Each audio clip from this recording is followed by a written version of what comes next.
Hello, friends, and welcome back to the Snoozy Scientist, where we gently wander through the mysteries of science, one sleepy yawn at a time. Whether you're listening from the comfort of your bed, wrapped in a blanket, or floating in that dreamy space between waking and sleeping, you're exactly where you need to be. Tonight, we are traveling to some of the smallest and most isolated places on Earth, a moment where familiar rules quietly loosen their grip. Across most of the planet, life settles into predictable proportions. Small animals remain small because hiding is survival, and large animals demand vast amounts of energy simply to exist. These limits repeat again and again, continent after continent, ecosystem after ecosystem, forming a balance so reliable it feels permanent. And yet, when life becomes isolated by water, something strange begins to happen. On islands scattered across the globe, animals drift away from their expected sizes. Rodents grow heavier and broader, reptiles stretch into dominant predators. Birds abandon the sky, trading flight for mass, density, and ground bound power.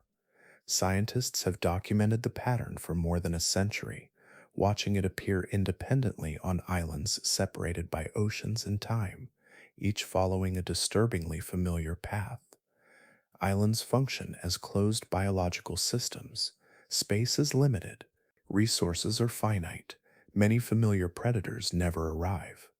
In this quiet isolation, fear recedes, and the pressures that once demanded speed and stealth begin to fade. Energy once spent on escape is slowly redirected elsewhere, and bodies respond. Again and again, the process advances patiently, almost gently, until it does not. When humans appear, these oversized forms vanish with startling consistency, leaving behind only bones, records, and unanswered questions.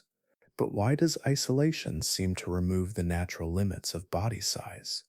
What causes some animals to grow far larger while others shrink? How can normal evolutionary rules produce results that feel so deeply wrong? And why does this pattern repeat so reliably, only to collapse the moment we arrive? Tonight, we will gently follow this strange biological trail, not to solve it, but to feel its weight. But before we begin, if you enjoy videos like this, slow, soothing, and quietly filled with wonder, I'd love it if you gave this one a gentle like and maybe tapped subscribe. It helps more curious minds like you find their way to this peaceful little corner of the internet and lets the algorithm know that sleep and science go perfectly together. And if you'd be so kind, let me know in the comments, where are you winding down from tonight, and what time is it there? It's always a joy to see how far across the world this little sleepy corner of science travels. Now take a deep breath, close your eyes, let your shoulders loosen, and let's begin. 2 centuries ago, when the world still felt impossibly wide and travel was measured in months rather than moments, early naturalists stepped onto distant islands with notebooks tucked under their arms. They expected to find familiar creatures living quieter lives.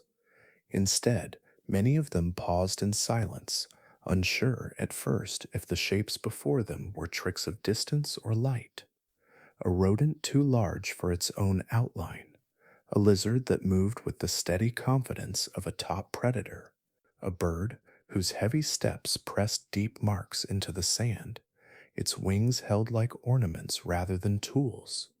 These observers often traveled alone, moving through forests where wind carried the scent of salt and volcanic soil. They described their discoveries with the careful language of science, yet between their words ran a thread of quiet bewilderment. Something was different here, something that did not match the patterns they had been taught on the mainland.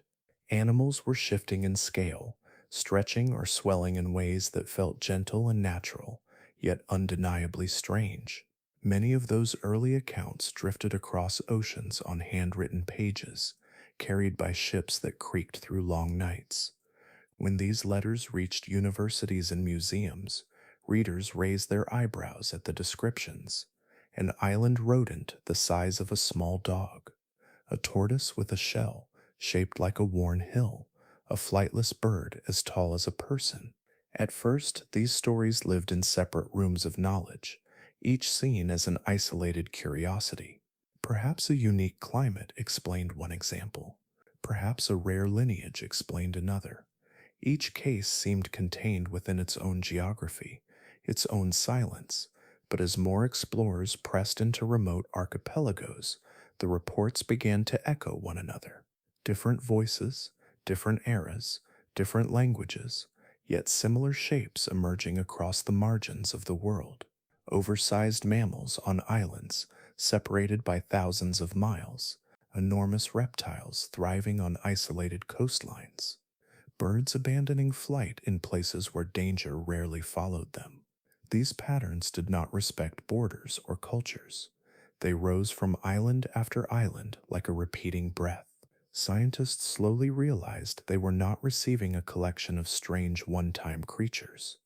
They were witnessing a quiet rule unfolding across the planet, a rule that no one had named yet, but one that left a soft fingerprint on every place where land stood alone in the sea.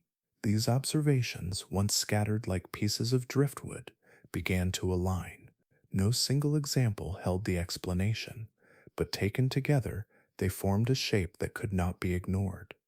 In dusty archives and small rooms lit by oil lamps, researchers compared their notes. Rodent bones from one ocean matched the proportions of living animals from another. Descriptions of heavy-bodied birds from the south mirrored accounts written decades earlier in the north. Even reptiles, usually so constrained by their environments, seemed to follow the same broad path, growing larger when cut off from the mainland world. The more the stories overlapped, the clearer the pattern became. Islands, no matter their location or climate, tended to reshape the bodies of the creatures that reached them. Some grew far larger than their relatives elsewhere. Others shrank into compact, delicate forms. This shared behavior, rising independently in so many places, suggested that these were not simple quirks of evolution. Nature was responding to something deeper and more universal. Scientists of that era rarely used poetic language, yet many hinted at a feeling they could not quite articulate. They sensed that islands were not merely smaller versions of continents. They were enclosed worlds where the usual balance of survival shifted in subtle ways. Each island seemed to invite life to bend, to stretch, to test the edges of what was possible. As decades passed, more bones were collected, more maps were drawn, and more species were cataloged. Slowly, the field moved away from marveling at individual discoveries and toward understanding the larger constellation of repeated forms. Patterns spoke louder than any single specimen. They revealed the underlying rhythms of evolution, rhythms that whispered across centuries and seas. By the time the 20th century approached, the idea had settled into scientific consciousness. The giants on islands were not accidents. They were signals, hints that isolation did something profound to the shape and scale of life. And although researchers still argued about the forces behind it, the pattern itself was undeniable. It had been there all along, quiet and patient, waiting for someone to see the connection. When we picture an island, we often imagine a quiet shape of land, rising from a calm stretch of water, a ribbon of sand, a line of trees, waves brushing the shore in a steady rhythm. Yet biologically, an island is far more than this simple image. It is a world enclosed by water, a place where movement slows, boundaries sharpen, and life settles into patterns that differ from those on the vast continents beyond the horizon. To a scientist, an island feels less like a dot on a map and more like a sealed room. Creatures arrive through rare events, carried by storms or floating debris, or long journeys in the air. Once they land, the ocean becomes a wall that few can cross again. Generations begin and end inside this natural enclosure. Time thickens, possibilities narrow, and the rules of survival reshape themselves to fit within the island's edges. Everything here is limited. Space stretches only so far before it meets the sea. Forests do not roll endlessly across continents. Valleys remain small and fixed. Food sources rise and fall with the seasons, often more predictable, but never abundant. Water collects in certain places and leaves others dry. In this confined geography, animals learn to navigate a life where every movement matters. A single tree may hold the fruit needed for an entire family. A patch of grass may be the boundary between safety and hunger.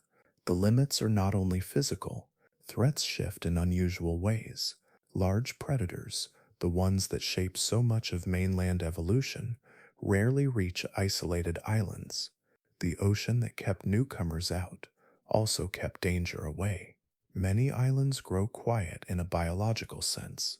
Bird calls may echo through the trees, but the heavy footfall of large carnivores is absent.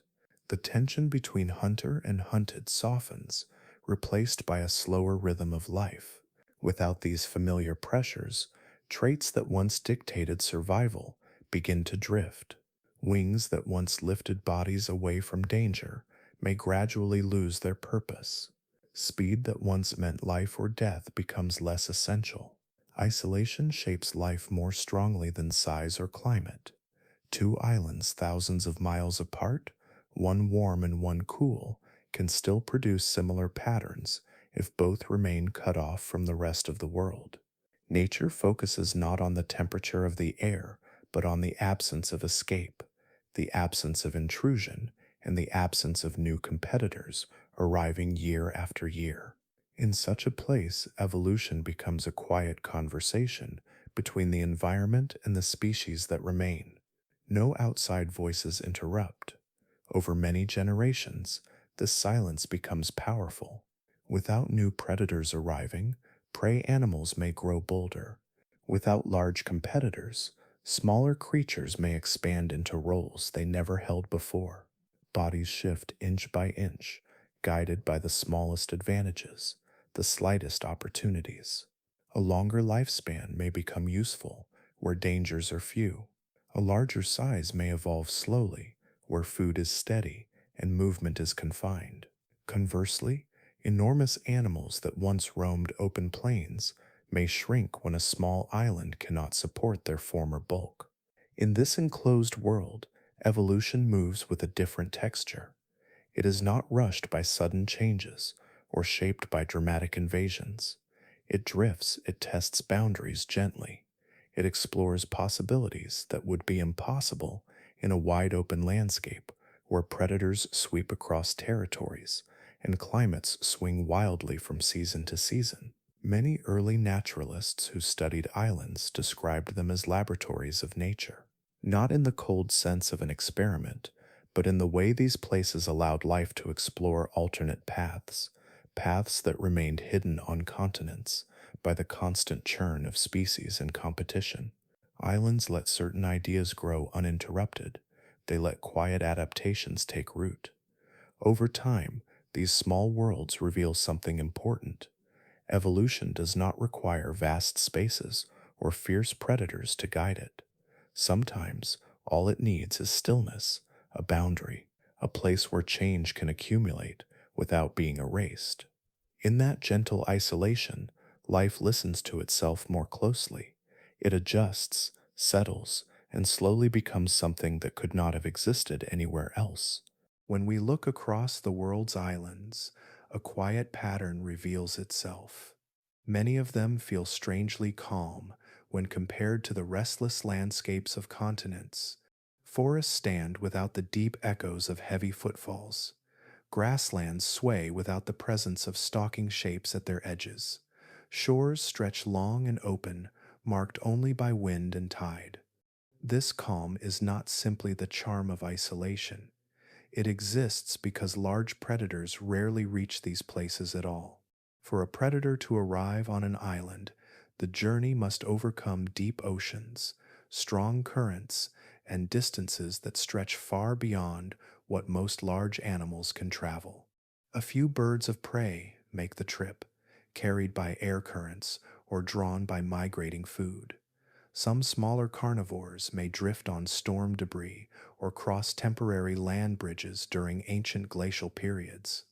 But the great hunters of the mainland, the ones that shape so much of life's urgency, almost never appear. The ocean surrounding an island acts like a soft barrier. It does not resist every creature equally. Herbivores and small opportunists sometimes float or fly across by chance. Seeds can cling to feathers or drift on waves. In contrast, the towering beasts with strong jaws and long strides depend on wide territories and steady supplies of large prey. They cannot hope to survive a crossing that offers neither food nor rest. Even if one did reach the shore, the limited space and restricted resources of island life would rarely support such an animal for long. As a result, many islands develop without the constant presence of something watching from the shadows, and in that absence, life begins to shift.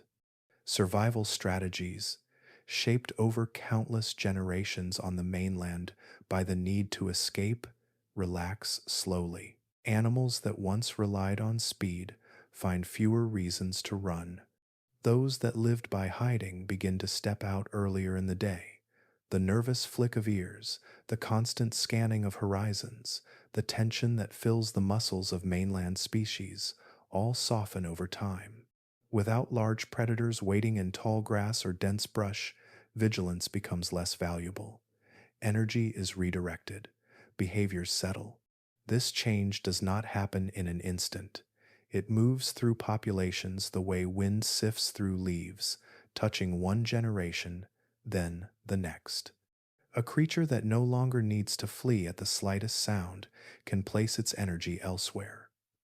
It may grow larger, it may explore new feeding grounds, it may become bolder or slower.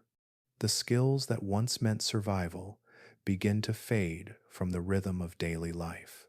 On the mainland, fear is woven into evolution itself. It shapes bodies and senses, dictating which individuals live long enough to produce the next generation. Powerful legs for running, keen eyes built for scanning distant motion, hearts capable of sudden bursts of speed. In ecosystems filled with predators, fear teaches every creature how to live. But on islands where these forces fall silent, evolution listens to a different voice. Life becomes less focused on escaping and more focused on enduring. Longer lifespans become common. Movements grow unhurried. Some animals shift from nocturnal habits to daytime activity because there is less danger in the open light. Others lose defensive features entirely. Claws become smaller, camouflage fades. Wings that once carried birds away from ground-based hunters may shrink over time, eventually becoming unnecessary, then ornamental. In this softened world, even the soundscape changes. Birds sing more freely, unafraid to draw attention. Small mammals forage in open spaces that would be perilous elsewhere. The air feels quieter, but also strangely unguarded, as if something ancient has stepped away. Fear, in many ecosystems, is the invisible sculptor. Its removal leaves an imprint just as deep. On islands, this absence becomes a quiet force of its own. It allows life to drift into shapes that could never survive in places where predators still move through tall grass and dense forests. And with each passing generation, the memory of danger fades further, replaced by a softer balance that belongs only to these isolated worlds. On islands where the tall shadows of predators never settle, life takes on a quieter rhythm. The tension that once shaped every heartbeat of small creatures begins to thin, the way fog slowly lifts from a still morning. Rodents that spent their mainland lives darting from shelter to shelter find that the ground beneath them no longer trembles with the approach of danger. Reptiles that once froze at the snap of a twig learn that many sounds here are only the wind or the falling of fruit. In this softened world, the smallest animals begin to move without the urgency that once defined them. A mouse on the mainland lives inside a narrow window of time. It rushes, hides, and listens for hunters that are always near. Its body is built for quick decisions, its muscles tuned for rapid bursts of motion. A lizard in a desert or forest follows a similar story, pausing constantly, ready to vanish into grass or shadow. These creatures survive through speed, through silence, through nerves held taut beneath their skin. Yet on an island where the earlier patterns of survival shift, these instincts loosen. A rodent that rarely encounters threat no longer spends its energy staying thin and alert. It begins to forage at a slower pace. It remains visible for longer moments. It does not rush back to cover at every flicker of movement. Over many generations, this easing of the body changes more than behavior. It begins to shape anatomy itself. Energy, once poured into the art of escaping, can be invested elsewhere. Muscles used to power quick leaps may thicken in different ways. Bones can become sturdier, allowing bodies to grow broader and heavier. Even the rhythm of metabolism may drift, becoming slower and more efficient. The creature no longer needs to burn fuel for constant readiness. Instead, it can redirect that energy into growth. On the mainland, a larger body would often be a disadvantage for a small animal. Weight slows the legs. Size makes hiding difficult. A heavy frame becomes an easier target. But on islands where the urgency of escape has faded into memory, these drawbacks transform into strengths. A larger rodent is less vulnerable to the occasional predator that does arrive. A bigger reptile can defend its territory with more confidence. When few animals threaten them, size becomes a gentle form of protection. The change is not sudden. No single generation reveals the full transformation. Yet, over long stretches of time, the shift becomes visible, shaped by countless small moments where survival no longer depends on running. A rodent that lingers longer at a food source passes its calm nature to its offspring. A lizard that grows a little more each year gains advantages in territory or mating. These tiny edges accumulate. They ripple quietly through the lineage. In this way, growth becomes a natural response to stillness. The body adapts to a world that no longer tightens its muscles. Instead of evading danger, creatures settle into their landscapes. Their footprints grow deeper. Their presence becomes more solid. This gradual enlargement brings new patterns into island ecosystems. Larger rodents may explore territory farther from the nest, reshaping how seeds are spread or how vegetation is trimmed. Heavier reptiles may influence the behavior of insects or birds, creating subtle ripples through the food web. Every increase in size carries new possibilities, new connections between creature and environment. Across the globe, islands show the same quiet tendency. The smallest animals, freed from the constant demand to hide, shift away from the delicate proportions they carried on the mainland. They settle into sturdier frames, into bodies shaped not by fear but by opportunity. Here, weight becomes certainty, height becomes confidence, strength replaces haste. And in the gentle safety of isolation, the creatures that once slipped unnoticed through grass and leaf begin to take their place as unmistakable figures in the island's living tapestry. On many islands, life stretches itself into a quieter shape. Time seems to move differently, not because the sun rises or sets in a new way, but because the rhythm of living slows. Creatures that once lived brief, hurried lives on the mainland begin to drift into longer spans of days and years. Their lifespans stretch gently, the way a tide pulls across a wide and peaceful shore. This change begins with the pressures that are no longer present, Without intense competition for food, without constant threats waiting behind every movement, an animal does not need to rush through its life. It does not need to reproduce quickly to ensure that a few young survive. It does not need to race from one moment to the next as if the world might end behind each footstep. Instead, life on an island often settles into a slower, steadier cadence. Many species that arrive on these isolated lands find themselves in a quieter ecological space. Fewer rivals compete for the same fruits or leaves. Fewer hungry eyes follow their movements. The result is a landscape that rewards patience rather than speed. Animals begin to live longer, not through sudden change, but through a gentle shift in what allows them to thrive. Longer lives become practical. They make sense in a world that does not push every creature toward urgency. With extended lifespans often comes a change inside the body. Metabolism, the constant turning of energy into movement and growth, softens into a slower rhythm. In places where competition is light, creatures do not need to burn through their resources as quickly. They can afford to wait. They can afford to conserve. A slower metabolism becomes an advantage, allowing an animal to move calmly, feed less often, and stretch its energy further. This subtle change carries a quiet power.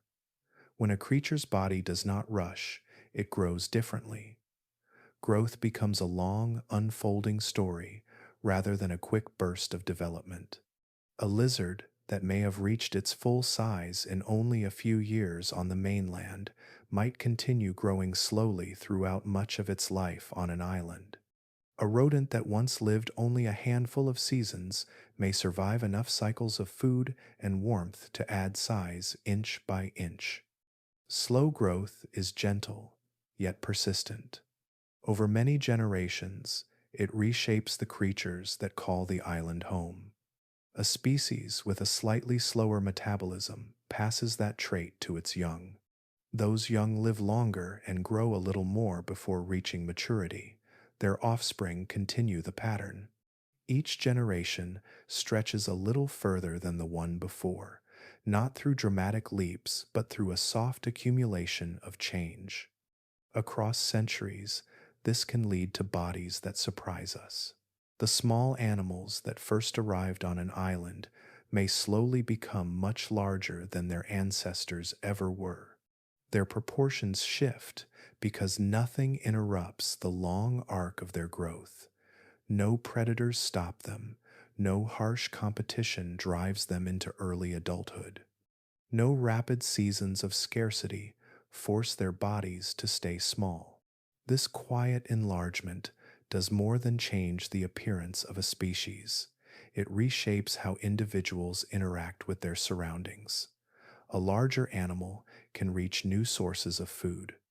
It may defend a wider area or simply take up more space in the ecosystem. It moves differently, feels differently, and influences the island in ways its ancestors never could. Nothing about this process is rushed. The island does not demand greatness or grandeur. It allows change to unfold in its own time. Life listens to the stillness, adjusts to the softened pressures, and gradually grows into a form that reflects the quiet that surrounds it. On these peaceful lands, the connection between slower lives and larger bodies becomes clear.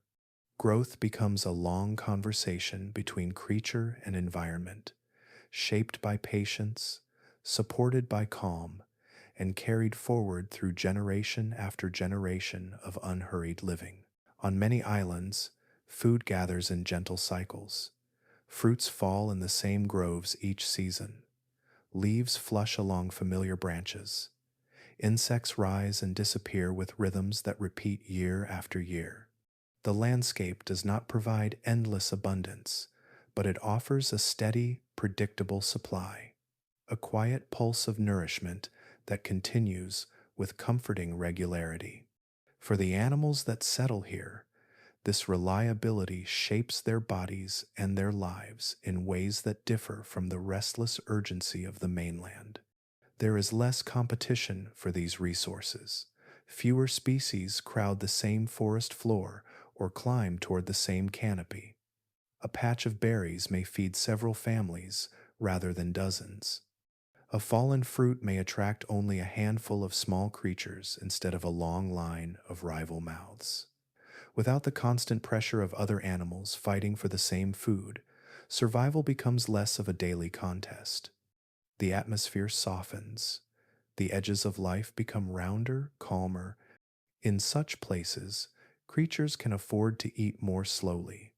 A rodent does not need to snatch seeds in a flash before another takes them. A lizard does not need to defend every insect it finds, nor does it need to conserve its strength for the next confrontation. The landscape allows time, and time allows bodies to grow in new directions. Predictability plays its own quiet role. When food arrives with a familiar pattern, a species begins to rely on that steady rhythm. Over generations, animals adjust to a world where harsh scarcity is rare. The fear of sudden famine fades into the background. Their bodies learn to store energy differently. They may feed more fully during calm seasons, secure in the knowledge that the next cycle will bring nourishment again. Mainland species often evolve small frames because a smaller body requires less food to survive difficult months. On islands where food remains stable across many years, the opposite pattern begins to emerge. A larger body becomes practical, even advantageous. It allows animals to hold more energy, travel greater distances within their small territories, and endure occasional fluctuations in food supply with greater ease. A creature that eats without rushing also digests without rushing. Each meal becomes more efficiently used. Bit by bit, the body grows. When this pattern repeats through countless lifetimes, size shifts gently upward. The abundance of food does not need to be dramatic. It simply needs to be reliable. A grove that fruits at the same time each year. A coastline that offers shellfish at low tide. A forest that sheds seeds in slow, steady waves. These environments support growth not by overwhelming creatures with richness, but by removing the uncertainty that limits them elsewhere. Larger bodies bring quieter forms of stability. A big rodent may wander farther to forage, spreading seeds more widely. A larger reptile may find it easier to dominate a patch of habitat without constant conflict. Even birds that have lost their need to fly may feed along the ground with steady confidence, their size helping them reach food that once required swift escapes or coordinated movement. In this gentle abundance, animals reshape themselves to fit a world that no longer punishes them for growing too slowly or too boldly. Their ancestors may have come from lands carved by scarcity, but island life offers a different story. Here, nourishment flows in a dependable rhythm. Life responds by stretching into forms that reflect that reliability. Growth becomes a natural result of calm seasons. Strength becomes an expression of stability. And on these quiet islands, the steady presence of food guides evolution with a soft but persistent hand, encouraging bodies to rise, expand, and occupy the space that this calmer world allows. On the wide continents, many animals survive by moving. Herds drift across plains in long arcs that trace the seasons. Birds travel between warm and cold regions in careful cycles. Even small mammals shift their home ranges as food rises and falls. Movement is a quiet agreement with the land, a way of meeting needs that change from place to place. But when a creature reaches an island, that agreement changes. Territory shrinks, borders tighten, and the long journeys that once shaped a species slowly disappear. Islands are places with edges that cannot be crossed. The ocean surrounds them with a patient barrier, turning wandering paths into closed loops. Migration, which depends on wide spaces and open distances, loses its meaning here. There is nowhere farther to go. The seasons may bring small changes in food or weather, but they rarely demand sweeping travel. A grove that bears fruit one month will bear fruit the next year in the same place. A shoreline that offers shelter remains familiar from one generation to the next. Animals that once relied on movement begin to settle. They learn the patterns of their limited territory with intimate familiarity, knowing where fresh water collects after rain or which corner of the forest holds cooler shade. Instead of migrating in response to shifting climates, island species adjust their daily habits, changing where they forage or rest without ever leaving the small boundaries of their world. In time, this stillness reaches into their bodies. To migrate is to carry the weight of endurance. It is to build muscles that can hold energy for long travel and to maintain a frame designed for strength and speed. But when such journeys vanish, the body is free to reshape itself. Muscles that once powered long distances may soften or redirect their strength. Wings that once lifted birds across hundreds of miles may shrink as their need for flight fades. Limbs once built for running may become sturdier, trading swiftness for stability. Staying put allows energy to be used differently. Instead of preparing for long migrations, animals can invest that energy into growth or reproduction, or the simple act of living at a gentler pace. A slower lifestyle rewards bodies that conserve energy, not those that expend it in dramatic bursts. A creature no longer needs to store vast reserves of fat to fuel a long journey or develop complex navigation abilities to guide it across unfamiliar places. As endurance loses its purpose, conservation becomes the guiding force. The body grows in ways that suit a world defined by short distances and stable resources. A larger frame can hold energy more efficiently and withstand occasional challenges within a small territory. A heavier animal can guard its feeding ground without needing to chase intruders across far reaches. Reptiles may grow broader, their strength settling low to the ground. Mammals may take on thicker forms, their limbs adapted for slow, steady movement rather than flight or sprinting.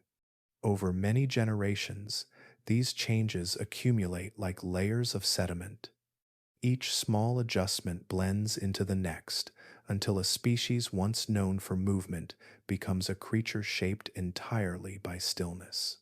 The island invites this transformation through its gentle limits. It offers a world where drifting across landscapes is no longer necessary and where life can unfold within familiar borders.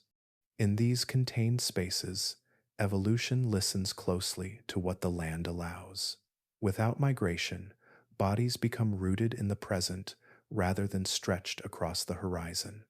Shapes grow heavier, more grounded, more suited to a life that thrives not through endurance, but through careful, mindful use of energy. So the creatures of islands settle into their quiet territories, adapting to a world where the edges are near, the paths are short, and every part of life unfolds within a landscape that remains constant across the turning of years. Across many islands, the quiet reshaping of life becomes most striking in the animals we expect to remain small. Rodents, some of the tiniest mammals on the mainland, often arrive on isolated shores as accidental passengers, carried by drifting vegetation or storm-washed debris. They land with light bodies and quick movements, shaped by a world where survival depended on staying unnoticed. Yet, in the stillness of island life, these small mammals begin a slow transformation that leaves an unmistakable mark on both living species and the fossil record they leave behind. In layers of ancient soil, researchers have uncovered bones that once belonged to rodents far larger than their mainland relatives. Some stood as tall as small dogs, their skulls broad and sturdy, their teeth shaped for powerful chewing. These fossils appear on islands scattered across the world, each separated by vast stretches of ocean. They hint at lives lived without the usual weight of fear, at creatures allowed to grow and thrive in ways that mainland environments would never permit. The bones rest quietly in sediment, preserved like fragments of a forgotten world where small mammals had room to expand into new forms. One of the most familiar examples lies on the island of Flores in Southeast Asia. Long before humans arrived, the island held rodents of remarkable size. Their bones tell a story of animals that lived slow, steady lives, feeding calmly on fruits and plants, growing larger across countless generations. Flores is not unique in this pattern. Islands in the Caribbean, the Pacific, and the Mediterranean all reveal similar traces. Wherever rodents reached isolated habitats, they often responded with the same gentle drift toward size. This repeated transformation is not a random event. It rises from the nature of rodents themselves. These mammals reproduce quickly, allowing changes in their populations to accumulate much faster than in species with long lifespans. Each generation carries slight variations, subtle differences in size or strength. On the mainland, predators and competition keep these variations small. A rodent that grows too slowly or becomes too heavy may not survive long enough to pass on its traits. But on an island, the balance shifts. A larger body no longer brings danger. Without predators pressing in from every direction, the disadvantages of being big fade away. Instead, a heavier frame becomes useful. It helps reach new food sources. It allows the animal to defend itself from smaller threats. It makes each individual more resilient against sudden changes in weather or short periods of scarcity. Over time, the rodents that grow slightly larger may survive more easily, raising young that carry the same quiet advantage. Rodents also possess flexible diets. They can feed on seeds, leaves, fruits, or bark, adapting readily to what the island provides. This flexibility allows them to explore ecological roles that larger mammals might fill elsewhere. If no other species competes for a certain type of food, rodents expand into that niche. Their bodies follow, adjusting to the new demands of their surroundings. With each passing generation, growth and opportunity move together like a pair of gentle tides. In many ways, rodents serve as a clear illustration of island evolution. Their bones show how quickly life can change when familiar pressures are lifted. Their behavior reveals how curiosity and adaptability guide small creatures into unexpected forms. Their size on these islands stands as a reminder that nature can bend its rules when landscapes become bounded and quiet.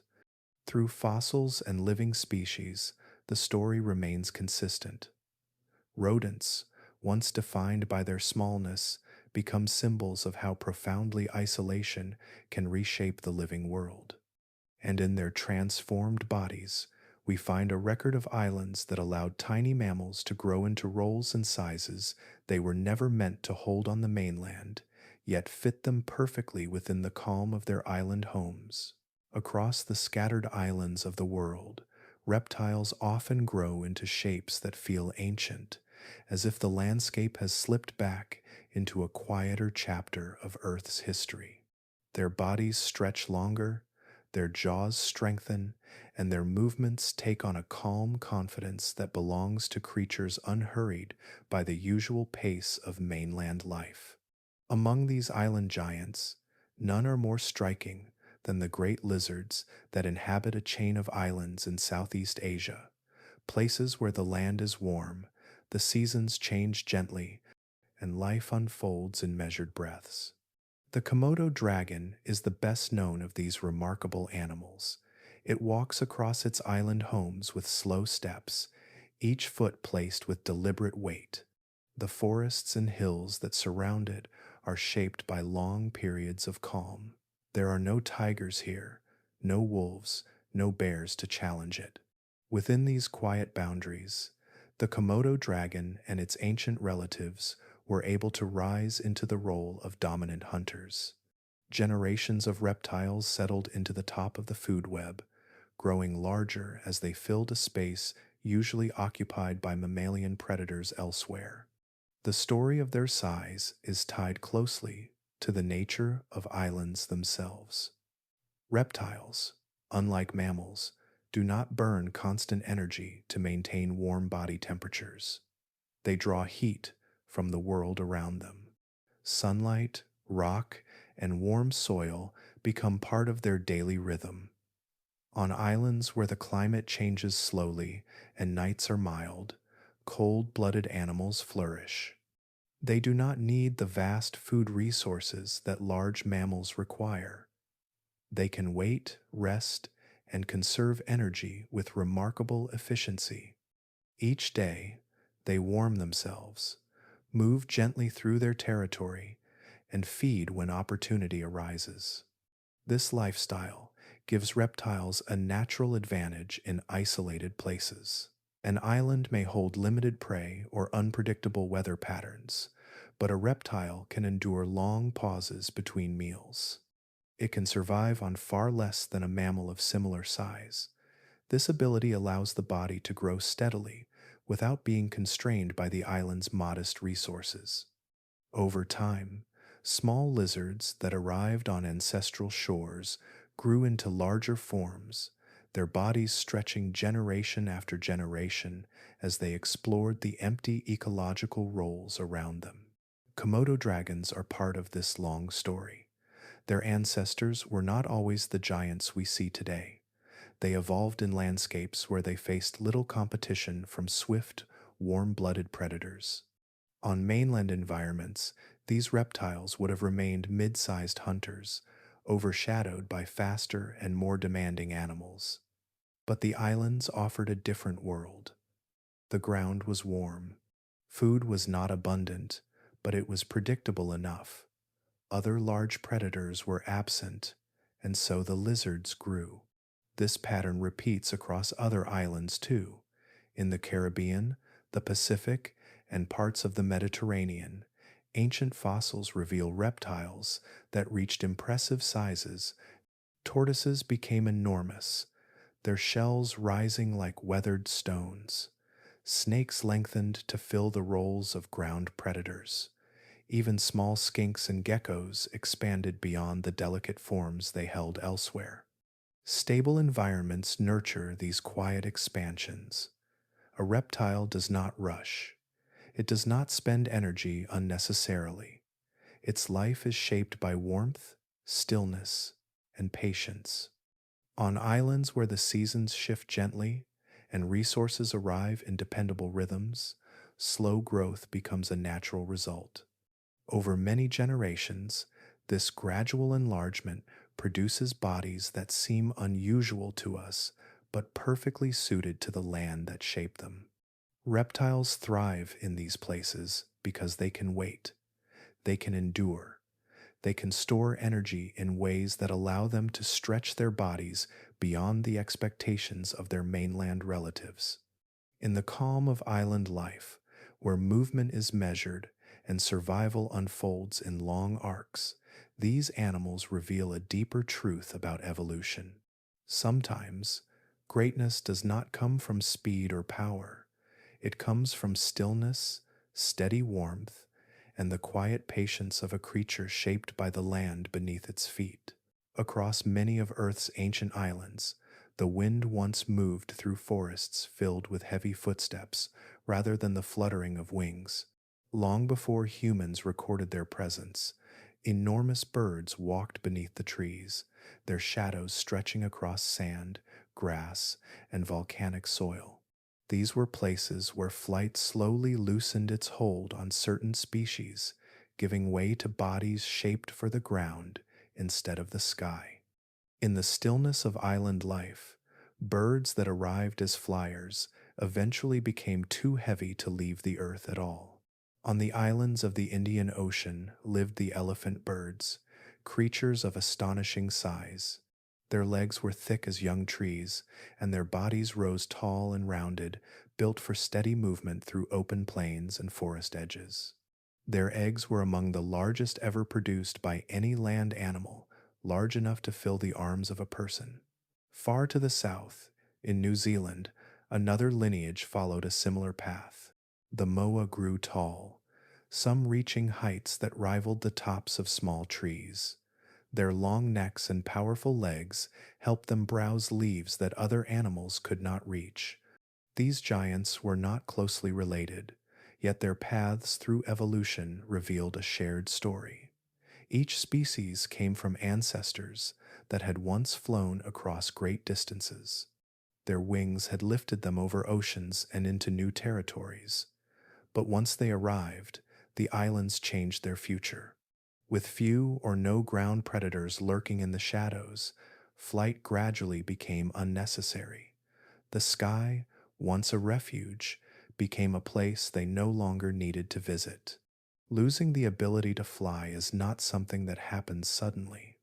It begins with small shifts, almost invisible in day-to-day life.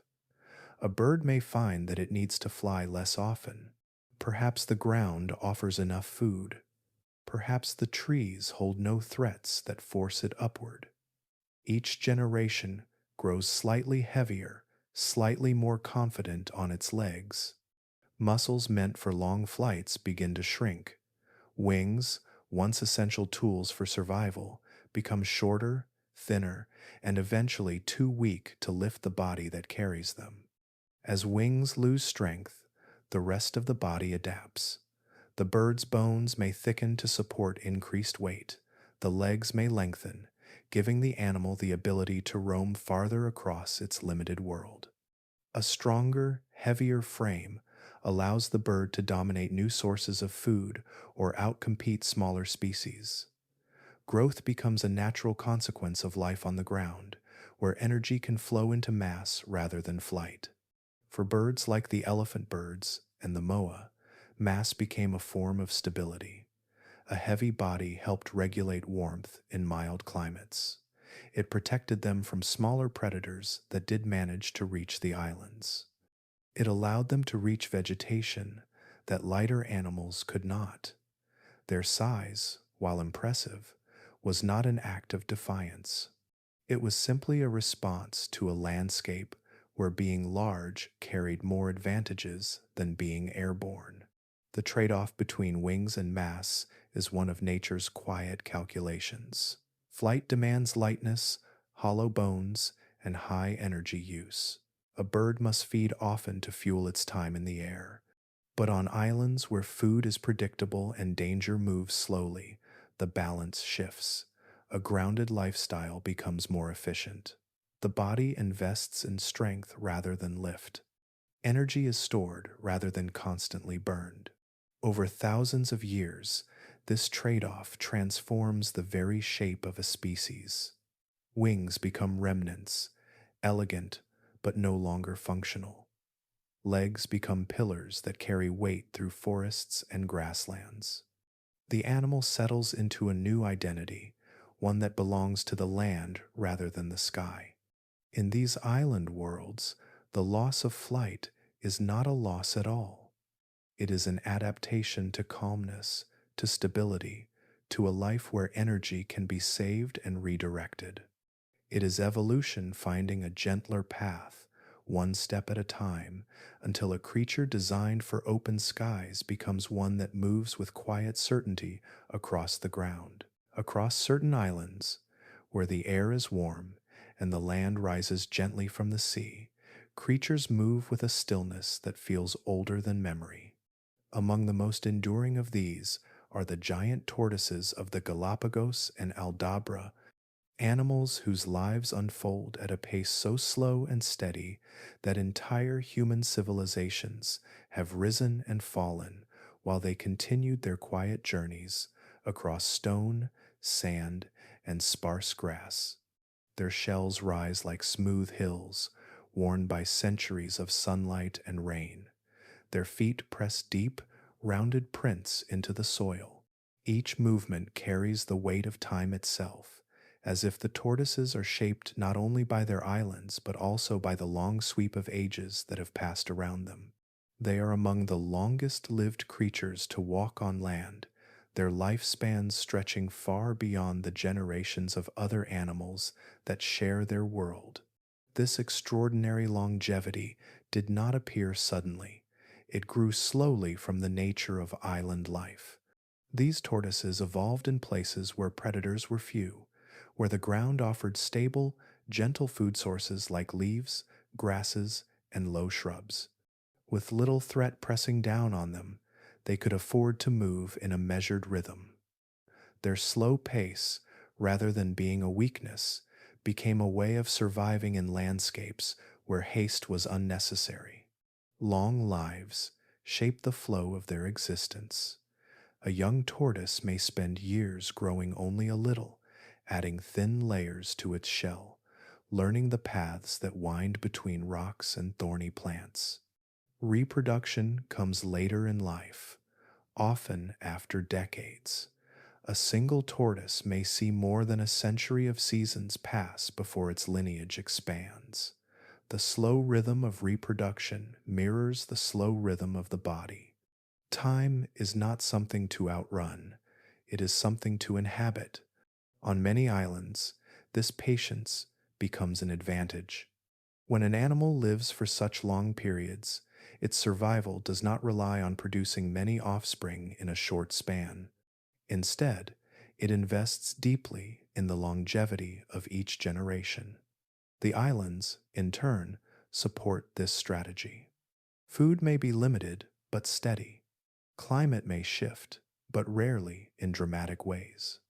In this environment, a creature that grows slowly and lives long can endure challenges that would overwhelm species bound to faster, more fragile life cycles. Their great size serves an important role in this story. Growing large takes time, yet it offers protection that smaller animals cannot access. A giant tortoise's shell acts not only as a shield, but as a reservoir of strength.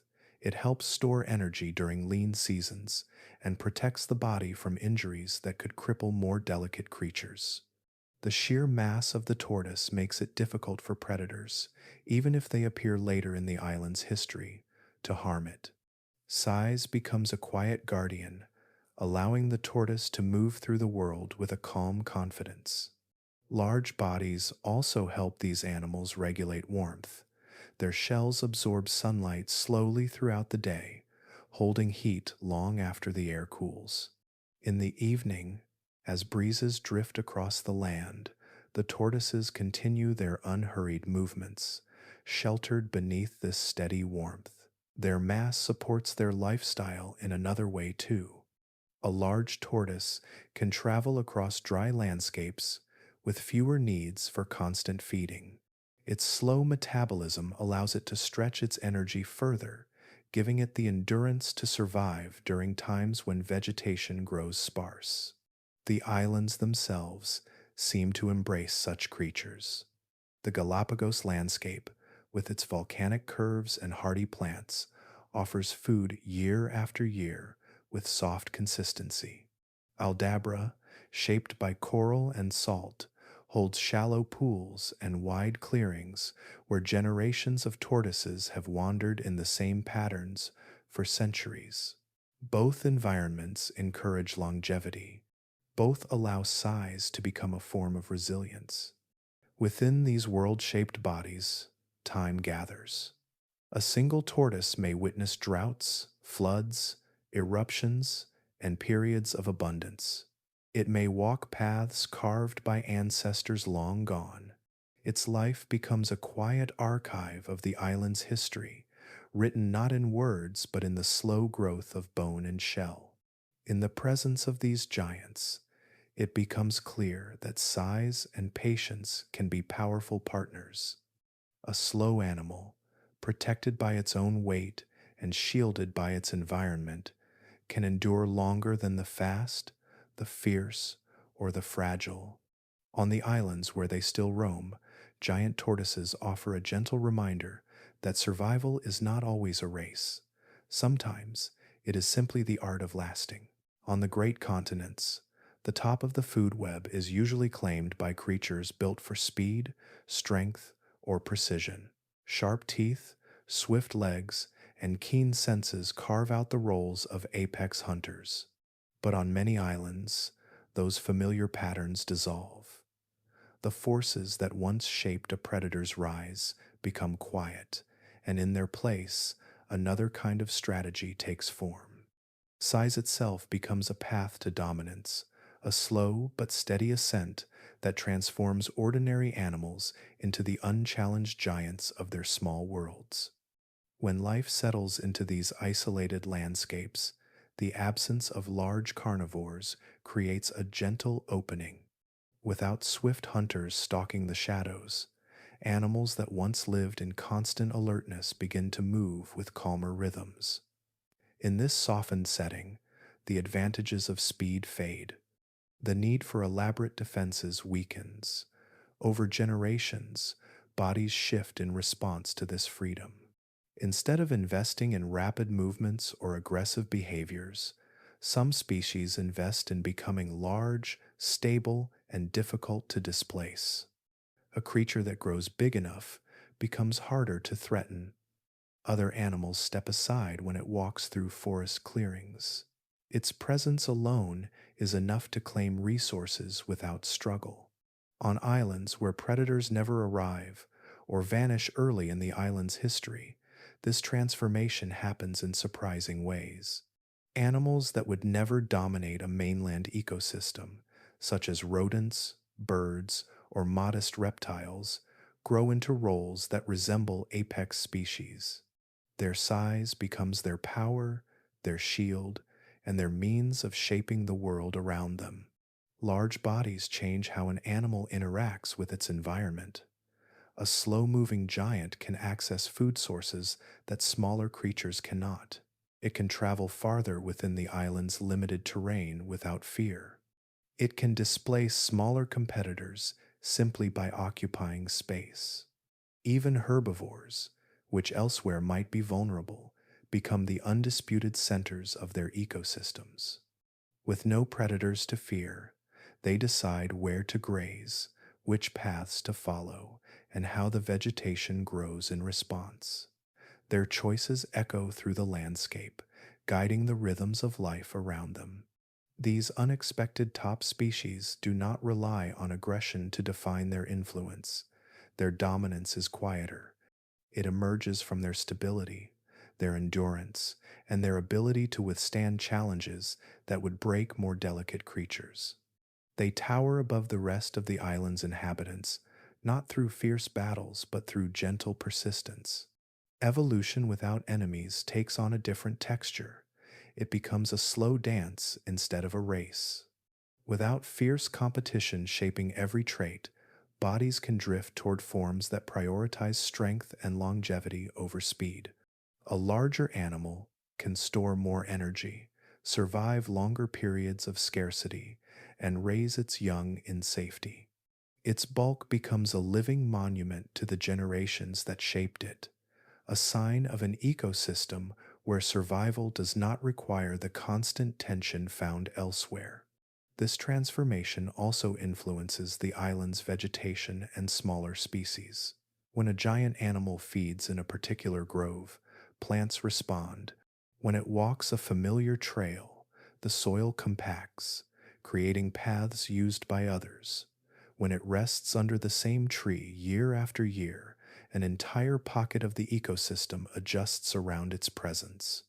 Its size becomes a kind of invisible rulebook, shaping the behavior of everything that lives near it. The rise of these giants reveals something profound about island evolution. Life does not need teeth or claws to reach the top. In a world without enemies, the landscape invites new forms of leadership. Calm, weight, and constancy become the guiding forces. Animals embrace bolder shapes, heavier bodies, and unhurried movements. On these quiet islands, dominance grows not from conflict, but from patience. The giants that emerge stand as reminders that evolution can follow many paths. Sometimes it runs, sometimes it fights, and sometimes, in the gentlest realms of Earth, it simply grows tall and steady, filling the space that silence provides. Across the quiet isolation of islands, not all creatures grow larger.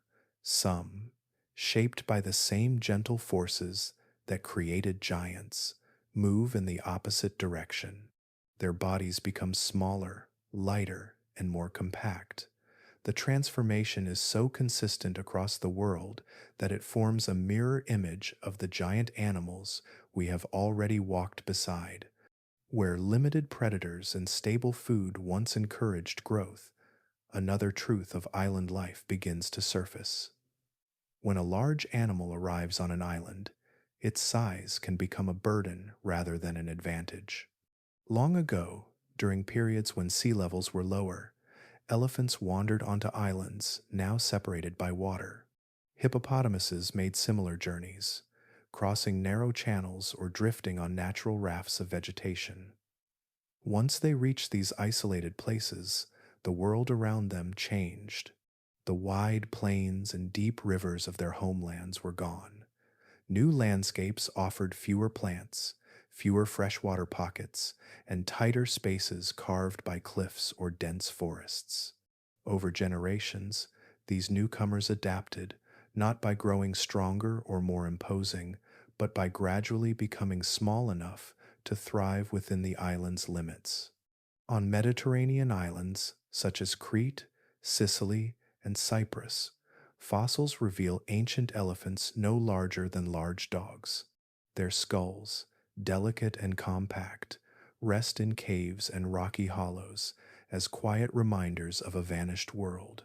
In the islands surrounding Madagascar, evidence of tiny hippos paints a similar picture. These creatures lived gentle lives in hidden lakes and shaded swamps, far smaller than their river-dwelling relatives across the sea. Their size was not a sign of weakness, but a careful balance between their needs and what the island could give. Island dwarfism begins where energy and space grow scarce. A large body needs enormous amounts of food, water, and territory. On continents, vast landscapes can support such demands. On islands, every resource is precious. A forest may be rich, but not endless. A field may bloom, but not in the sweeping abundance that feeds great herds. When animals that evolved for wide open spaces encounter these constraints, their bodies slowly adapt to match the land's offerings. Each generation becomes slightly smaller, needing less food and less space, until the animals fit comfortably within their new world. This transformation unfolds with the same patient rhythm that guides all island evolution. Young animals born slightly smaller may survive more easily, needing fewer resources to grow. Adults that require less water may endure dry seasons with greater resilience. Over time, the advantages of smallness accumulate, shaping the lineage until miniature elephants wander through thickets and compact hippos settle into small ponds edged with reeds. Energy shifts in reverse. Where predators once encouraged animals to grow large enough to defend themselves, island landscapes encourage them to shed unnecessary weight. Heavy bodies demand constant feeding. Lighter bodies stretch limited resources further. The island itself becomes a quiet sculptor, trimming away size piece by piece until the animal becomes an efficient version of its former self. Shrinking also brings new freedoms. Smaller elephants can navigate dense vegetation more easily. They can climb slopes and explore ridges that would challenge their mainland ancestors. Tiny hippos can settle into small wetlands without overwhelming them. The animals become more flexible in their habits, able to live in pockets of habitat that would never support their full-sized relatives. This gentle downsizing reveals the other side of island life. Islands do not only remove limits and allow some creatures to become giants. They also invite great animals to fold themselves into smaller forms, finding survival through restraint rather than expansion. Both patterns rise from the same truth. Life adapts to the boundaries around it. When those boundaries narrow, bodies follow, becoming delicate, efficient, and beautifully suited to the world that shaped them. In these miniature giants, we see how deeply islands guide evolution. Some animals grow tall and strong, others shrink into quiet, careful versions of themselves. Both paths are responses to the same quiet conversation between life and the land, unfolding patiently across the turning of centuries. Across the quiet spaces of islands, where boundaries are fixed and resources rise and fall with gentle predictability, life takes many shapes. Some creatures grow larger with each passing generation, while others become smaller and more compact. These changes may seem mysterious at first glance, as if nature is rewriting its rules in unpredictable ways. But beneath the surface, each transformation follows a quiet logic shaped by the animal's past, its surroundings, and the delicate balance that guides all island evolution. The journey begins with the body a species brings with it. When an animal arrives on an island, whether through drifting vegetation, ancient land bridges, or the sweep of strong winds, it carries a legacy of evolution shaped elsewhere. A small mammal that lived its mainland life in constant fear may have developed a form suited for hiding and sprinting. A large herbivore may have relied on strength and mass to navigate wide plains. The starting point of each species is like a seed planted in unfamiliar soil. How it grows afterward depends on what the island allows, what it restricts, and what it quietly encourages. For species that begin small, such as rodents or lizards, island life often removes the pressures that kept their bodies compact. Without swift predators, without the need to sprint into shadows or navigate through tight spaces, their size can drift upward naturally. A larger body becomes a shield. It becomes a way to access new food sources and endure short periods of scarcity. Growth unfolds slowly, guided by the relaxed rhythms of life in a world without constant threat. But for species that begin large, the story is different. The vast landscapes that once supported their size are gone. An island may offer rich food, but only in modest supply. Water may be reliable, but not abundant. Even the space to roam becomes limited. A creature that once walked great distances must adjust to a place measured in small valleys, short coastlines, and narrow forests. In this world, a large body becomes a weight rather than a strength. Smaller individuals survive more easily, reproduce successfully, and gradually guide the entire species toward a more efficient form.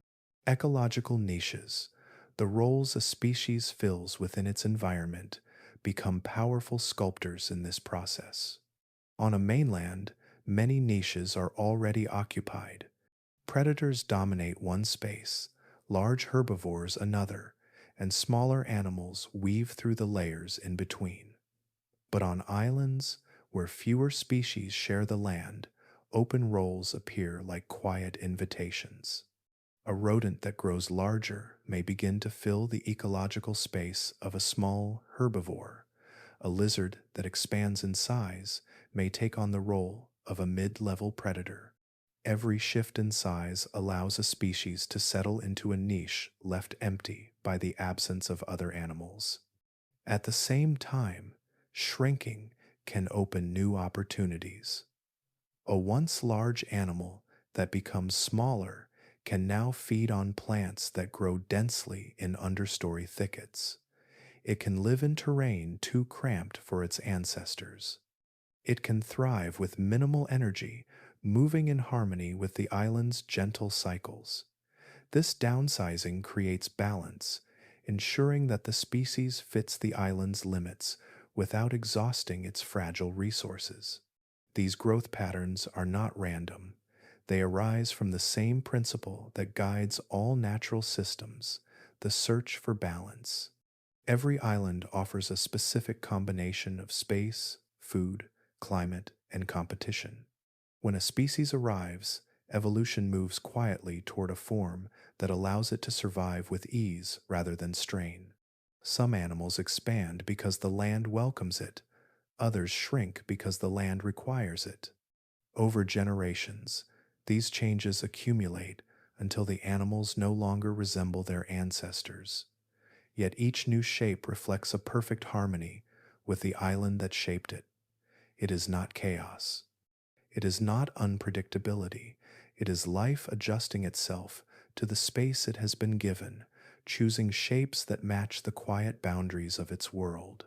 As scientists continue to compare notes from distant islands, a quiet understanding settled across the fields of biology and paleontology. The stories of giant rodents, enormous lizards, diminished elephants, and tiny hippos were not isolated curiosities. They formed a pattern that repeated across oceans, climates, and continents.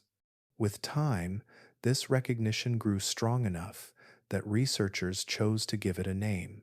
They called it the island rule, a gentle phrase for a phenomenon that reshaped how we understand the way life responds to isolation. This rule did not appear through sudden discovery.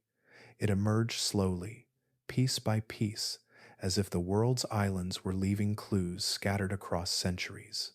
Each fossil pulled from ancient soil, each field observation written under the warm light of a lantern, and each comparison of bone and body size nudged scientists toward the same conclusion. When large species reach islands, they often shrink. When small species reach islands, they often grow.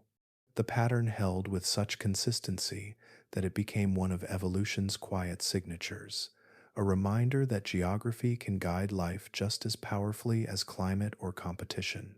Yet the island rule is called a rule, not a law, for a reason.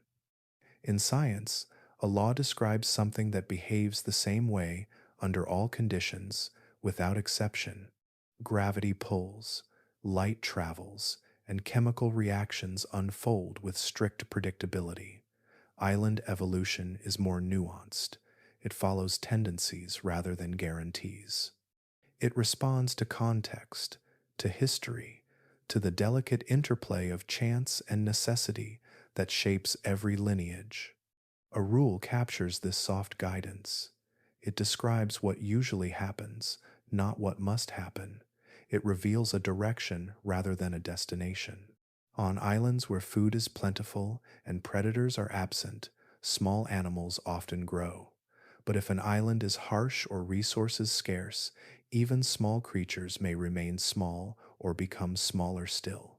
Large animals tend to shrink when their needs surpass what the island can sustain, yet some individuals or populations may hold their size a little longer, shaped by patches of abundance or unique ecological roles. This blend of predictability and flexibility gives the island rule its power. It shows that evolution is neither rigid nor chaotic. It adapts in gentle arcs, following opportunities and limitations in equal measure. The exceptions to the rule paint an even richer picture. On certain islands, small animals remain small because food is too limited to support larger forms.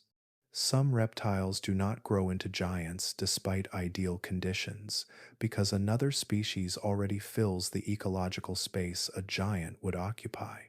On rare islands where predators arrive by chance or by ancient land bridges, the pressure to stay hidden remains, slowing or even halting the growth that might otherwise occur.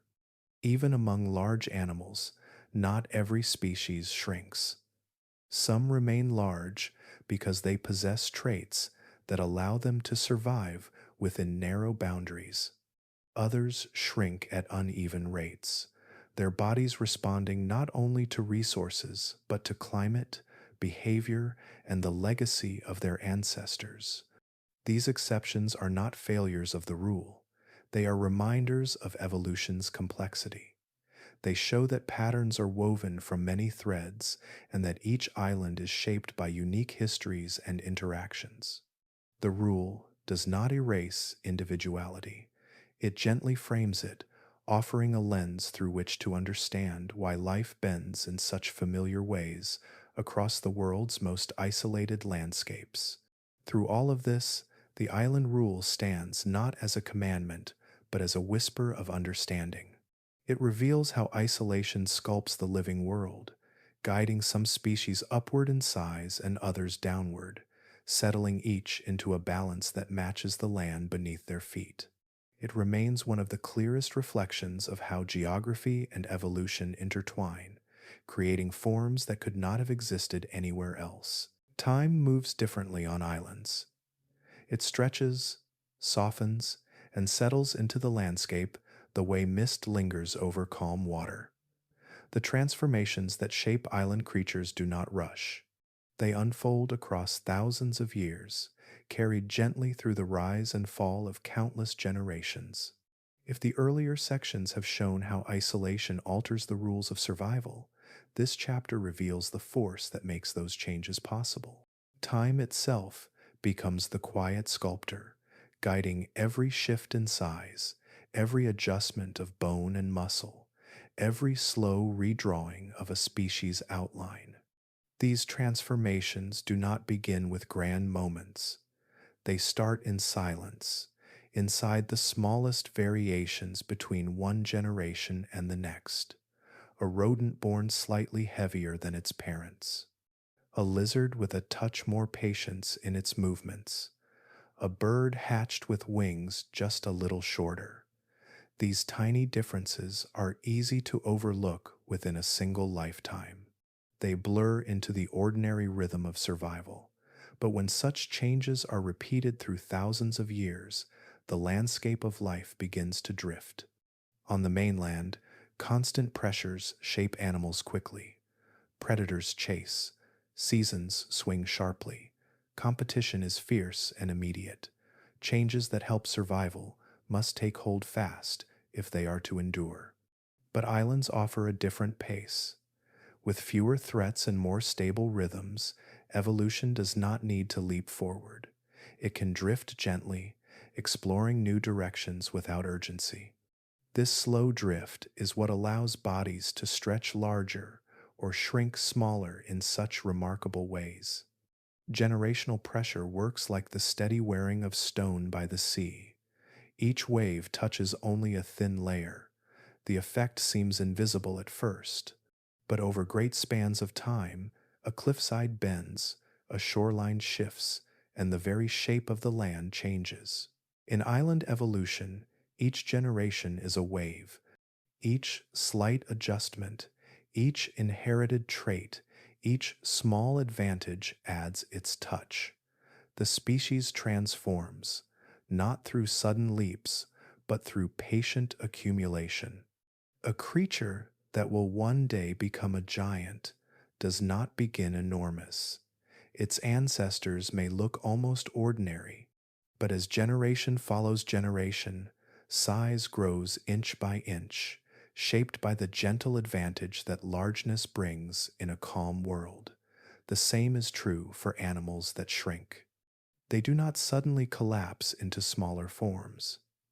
Their bodies adjust gradually, conserving energy a little more each lifetime, finding new efficiencies in a world where vast size is no longer useful. Time gives these transformations room to breathe. It allows evolution to test possibilities without the harsh correction of predators or extreme competition.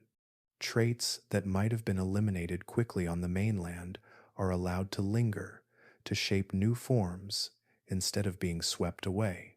Even mistakes, small deviations that offer no clear benefit, can drift through lineages, sometimes leading to unexpected adaptations that become essential as landscapes shift. On many islands, the environment remains stable enough for these long experiments to unfold. The climate changes slowly, vegetation patterns shift gently, Rivers carve narrow paths that stay familiar for centuries. In these predictable settings, evolution does not need to respond with speed. It moves like a tide at low ebb, pushing forward with quiet persistence. This slow pace also means that the island's story becomes deeply interwoven with the history of the animals that inhabit it. A giant tortoise may live long enough to witness several human generations. A lineage of lizards may grow larger across the same stretch of time that continents reshape themselves far across the sea.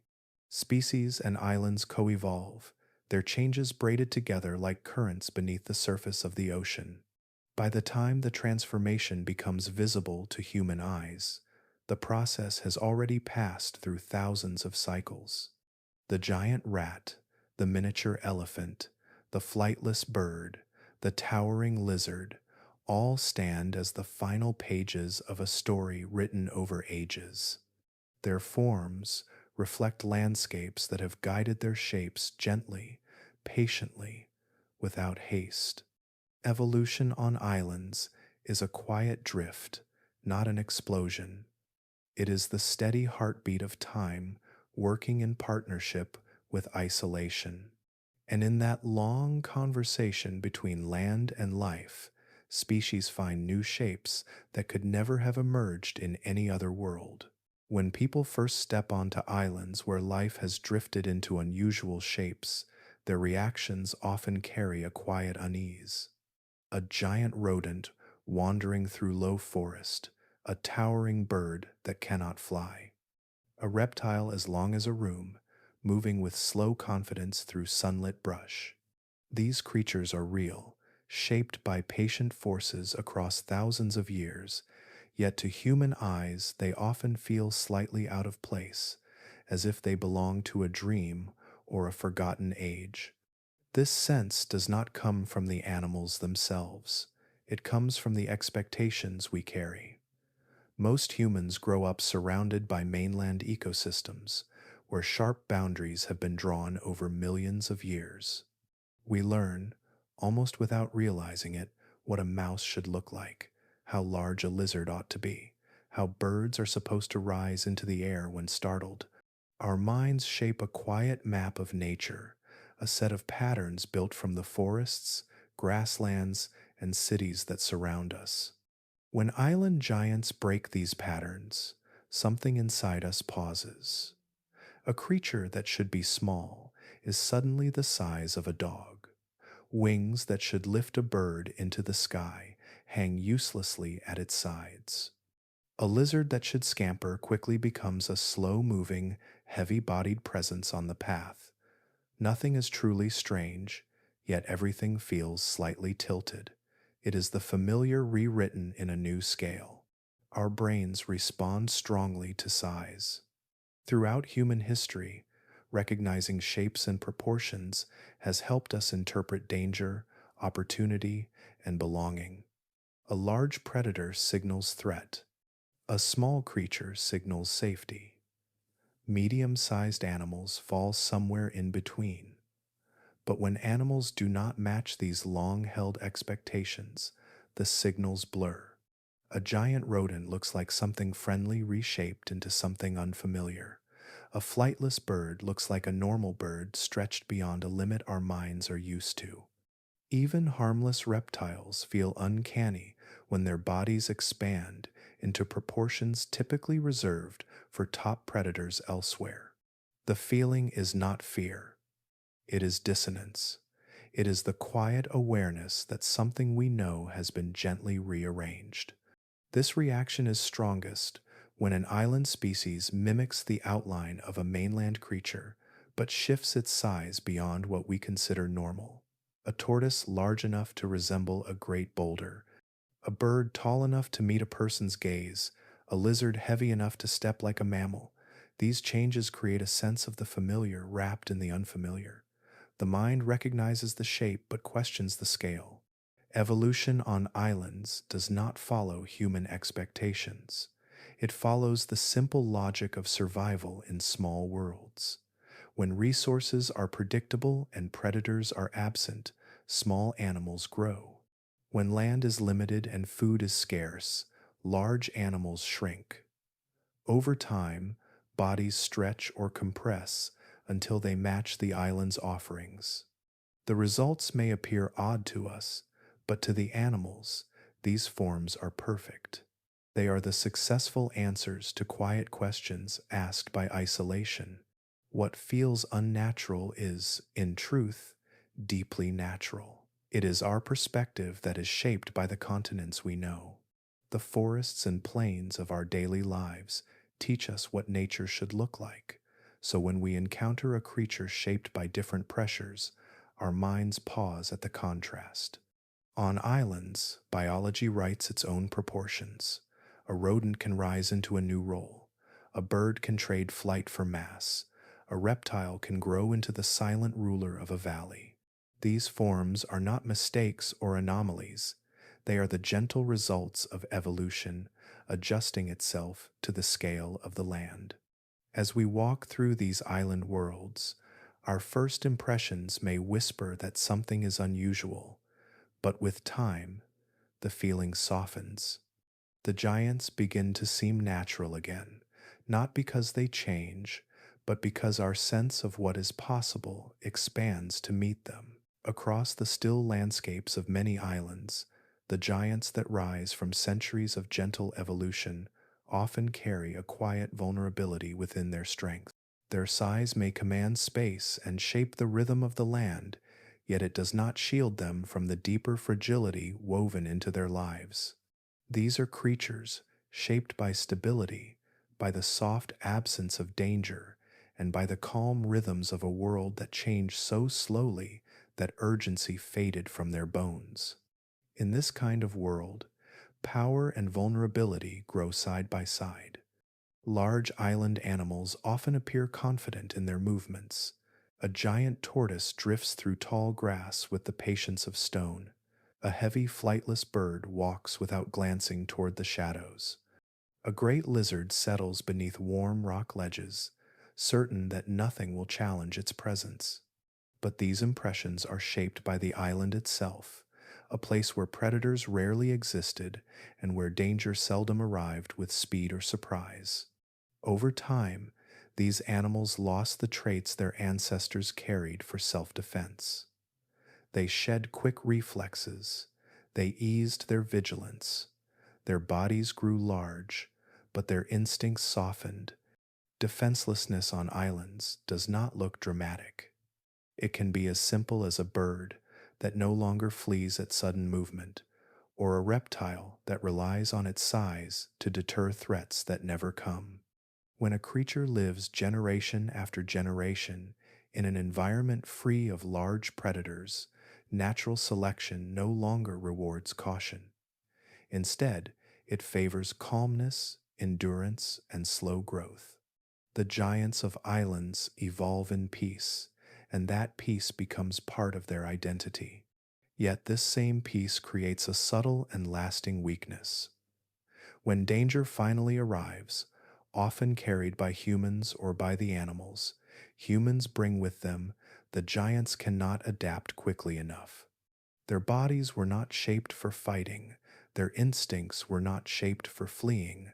Their entire evolutionary history taught them that the world was safe. The truth of their fragility lies not only in their lack of defenses, but in the impossibility of relearning caution within the brief span of their lifetimes. Their slow reproduction deepens this vulnerability. Many large island animals live long lives, investing years into reaching maturity.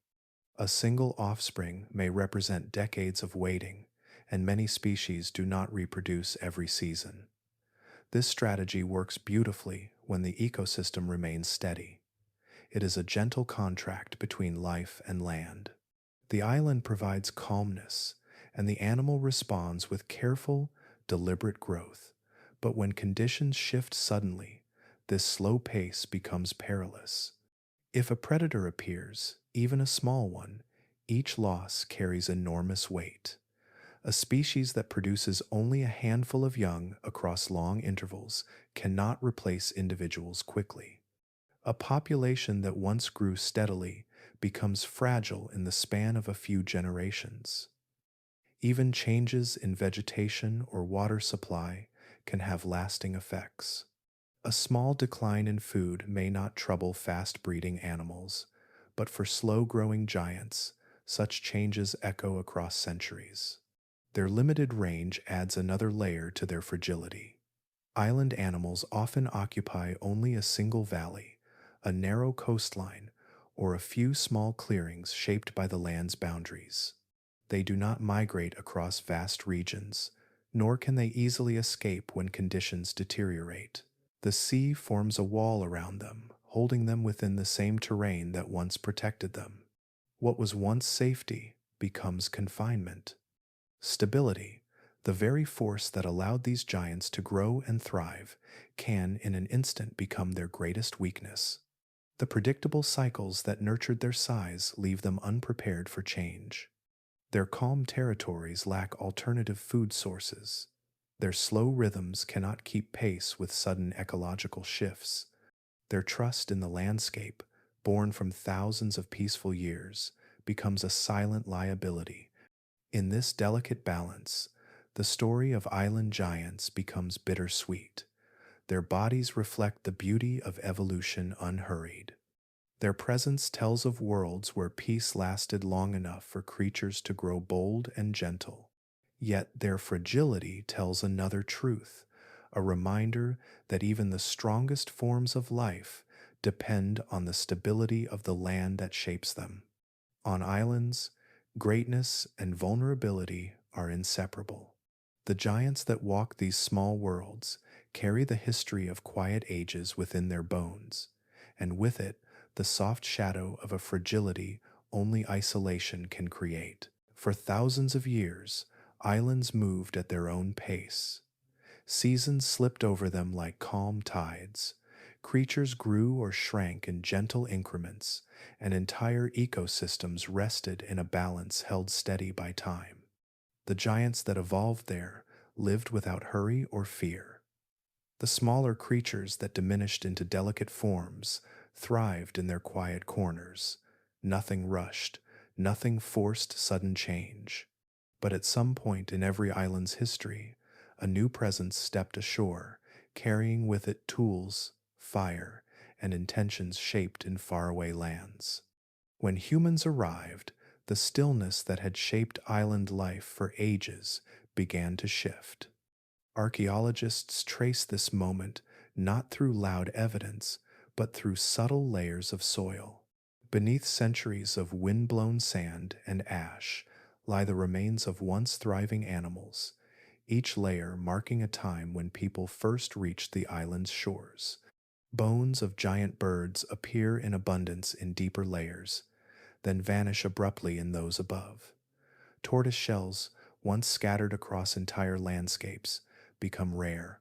The large rodents, the heavy lizards, the small elephants and hippos that once filled valleys and forests disappear from the archaeological record with startling speed. These timelines reveal a pattern repeated across the world. Species that had survived for tens of thousands of years, weathering storms, volcanic eruptions, and periods of drought, vanished within only a few centuries of human arrival. The transformation is not always visible in a single lifetime, but in the layers of earth beneath our feet, it is unmistakable. A rich, stable past gives way to a quiet emptiness. For many island giants, overhunting played the first and most direct role. Accustomed to stillness and free from the instincts that help mainland animals stay hidden, they did not run when approached. Some walked closer out of curiosity. Others simply watched with calm eyes, unaware that this new creature carried tools capable of harm. Their lack of fear, once a sign of peaceful evolution, became the very trait that placed them at risk. Humans did not need to chase them across long distances. A few steps, a moment of opportunity, and an animal that took decades to mature was lost. Hunting was only part of the story. Habitat shifted as people built settlements, cleared forests, and lit fires to shape the land to their needs. Areas that once offered food and shelter to island animals changed quickly. The soft, predictable rhythms of vegetation were replaced by new patterns driven by cultivation or accidental burning. Creatures with narrow ranges and slow movement could not adjust. A grazing ground used for generations might disappear in a single season. A nesting site might become a field. A water source might vanish beneath a new settlement. With these disruptions came another force, one the giants could not anticipate. Humans often brought animals with them, intentionally or unknowingly. Rats slipped off ships and into the undergrowth. Dogs followed travelers. Pigs rooted through soil that had never known digging animals. These newcomers moved with instincts sharpened by mainland pressures. They preyed on eggs, young animals, seeds, and fragile vegetation. For species that evolved in the soft absence of predators, these small intruders were devastating. The collapse of island ecosystems did not require centuries once change began. It unfolded with quiet swiftness. A species that took 100 years to reach maturity could not recover from losing many individuals in a single season. A giant bird that laid only a few eggs each year could not withstand the arrival of predators that raided nests nightly. A small elephant limited to one valley could not migrate when its food source disappeared.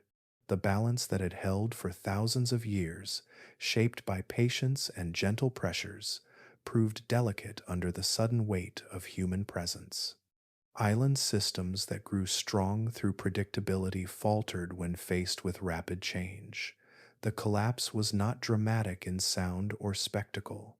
It was a gradual fading, a slow quieting of landscapes that had once echoed with the footsteps of giants. Yet within this somber turn lies an important truth about evolution and isolation. Stability can foster beauty, diversity, and forms of life seen nowhere else. But that same stability, once disrupted, reveals how deeply connected each species is to its place. On islands, the arrival of humans marked the first moment when time no longer moved slowly. It marked the moment when ancient rhythms met a force that did not belong to the old world, but to a faster and more restless one. Across the face of the earth, islands appear like scattered thoughts, small fragments of land surrounded by water and time. To the creatures that live there, they are homes. To scientists, they have long seemed like quiet laboratories shaped by nature itself. These places, isolated and self-contained, reveal patterns that the wider world often keeps hidden beneath layers of complexity. When we look closely at island life, we see evolution not as a distant concept, but as a daily, unfolding process, shaped gently by the boundaries that encircle each island shore. Islands become natural laboratories because they offer a rare combination of simplicity and stability. On continents, ecosystems are enormous tapestries, woven together from thousands of species interacting across vast distances. The number of influences is so high that small evolutionary shifts can disappear into the noise of competition, climate swings, migrations, and constant change. Islands, by contrast, reduce these factors.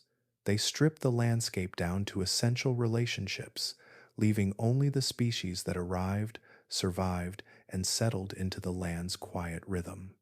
This reduction creates clarity. On a small island, each creature has a more visible influence on the world around it. A single rodent species may shape seed distribution. A lone reptile species may govern the insect population. A giant tortoise may determine how vegetation recovers after storms. These interactions become easier to observe and understand, like lines of a drawing that stand apart instead of blending into a crowded mural. Because islands experience fewer disturbances, conditions remain steady for far longer than in most mainland environments. Climate shifts are gentle. Competitors and predators are limited or absent. Food sources follow reliable cycles. Over hundreds and thousands of years, these consistent conditions allow evolutionary changes to become clearer and more dramatic. Small advantages that might disappear on a continent accumulate steadily on an island. Over time, these quiet pressures shape animals in ways that feel bold and unexpected. This stability also lets scientists trace changes across deep time. Bones buried in volcanic soil, layers of sediment formed by rising and falling tides, and fossils preserved in caves all reveal the long story of how species slowly adapted. On a continent where many species come and go across large distances, these records often blur. On islands, they stand out with striking clarity. A lineage that remained in the same valley for thousands of years leaves behind a clean, continuous trail of transformation. Mainland ecosystems hide many of these patterns because they are too vast and too busy. Large predators roam long distances, reshaping the behavior of countless species. Seasonal migrations mix animals from different regions. Catastrophic events can erase entire communities in a moment. Evolution still happens, of course, but the signals scatter across enormous scales. It is harder to see the simple rules beneath the complexity. Islands remove much of this noise. They reveal what evolution looks like when life is given a small, bounded space and an unbroken stretch of time. The dramatic rise of giants, the gentle shrinking of once large creatures, the loss of flight in birds, and the creation of entirely new ecological roles all become easier to understand when viewed against the backdrop of a landscape that changes slowly and predictably. In this sense, islands help scientists understand not just how life adapts in isolation, but how all life changes over time. They offer a distilled version of evolution, a way of viewing the process without the distractions of constant external pressure. They highlight the power of small shifts repeated across many generations, and they show how deeply geography can shape the destiny of every species. To walk through an island forest or across an open coastal plain is to wander through a living record of these experiments. Each creature carries the memory of its isolated past in its bones and footsteps. And in the quiet, controlled conditions of these natural laboratories, we find some of the clearest insights into how life bends, stretches, and reshapes itself across the ages. Across the quiet worlds of islands, where giants rise in places that seem too small to hold them, and tiny creatures shrink into delicate versions of their former selves, we find some of the clearest lessons about evolution. These lessons do not appear through dramatic transformations or sudden leaps. They emerge from the slow, steady adjustments that life makes in response to the pressures around it. When we look at the great animals shaped by island isolation, we are reminded that evolution is not a search for perfection.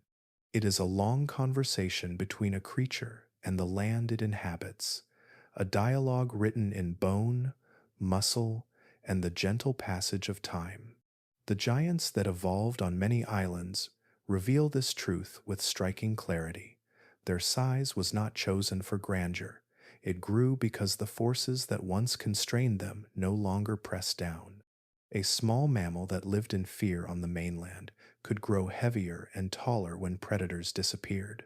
A bird freed from the need for flight could devote its energy to strength rather than lift. A reptile, finding steady warmth and abundant food, could stretch into forms unseen anywhere else. None of these changes reflect an attempt to become the best possible version of themselves. Instead, they reflect an ongoing response to their surroundings. Evolution bends life toward what works, not toward what is ideal. Adaptation is always a compromise. Each new shape solves one problem by accepting limitations elsewhere. A giant rodent gains protection through size but loses the speed it once relied on. A flightless bird becomes powerful on the ground but gives up the ability to escape into the sky. A massive tortoise can endure long periods without food or water, yet moves too slowly to avoid sudden danger.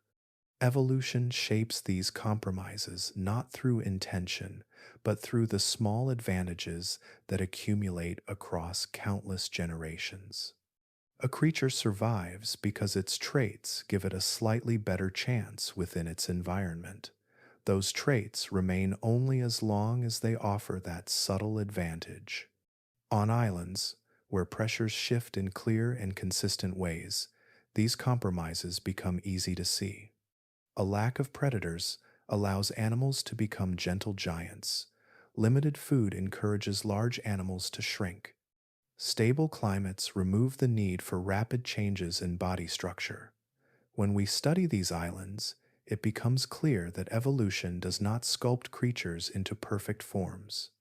It merely guides them toward balance, nudging them into shapes that match the land's demands. Perhaps the most humbling lesson these giants offer is that evolution has no foresight. The animals did not grow large because it would help them survive the arrival of humans. They did not shrink because future conditions would require it. Each change simply matched the present moment. In this way, evolution resembles the movement of water finding a path downhill. It does not know where it will end. It simply flows along the easiest route, adjusting around obstacles and carving new paths as conditions change. When predators vanish, life flows toward calmness and size. When resources shrink, life flows toward efficiency. When an island offers stillness, life fills that stillness with bold new forms. None of this is planned. None of it is directed by a goal. It is the quiet shaping of life by the subtle pressures of place and time. Mainland ecosystems hide this process beneath layers of competition and constant change, but islands reveal it with unusual clarity. Each giant tortoise, towering bird, or enlarged lizard becomes a living record of adaptation.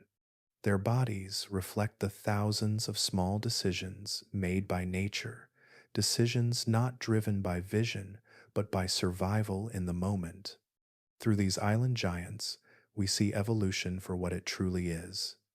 Not a path toward glory, not a progression toward complexity, simply the story of life adjusting, gently and endlessly, to the world that holds it.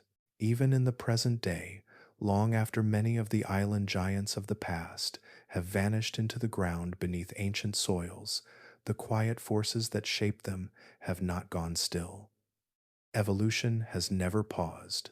It continues to drift, to adjust, to sculpt life in places where isolation still holds its gentle influence.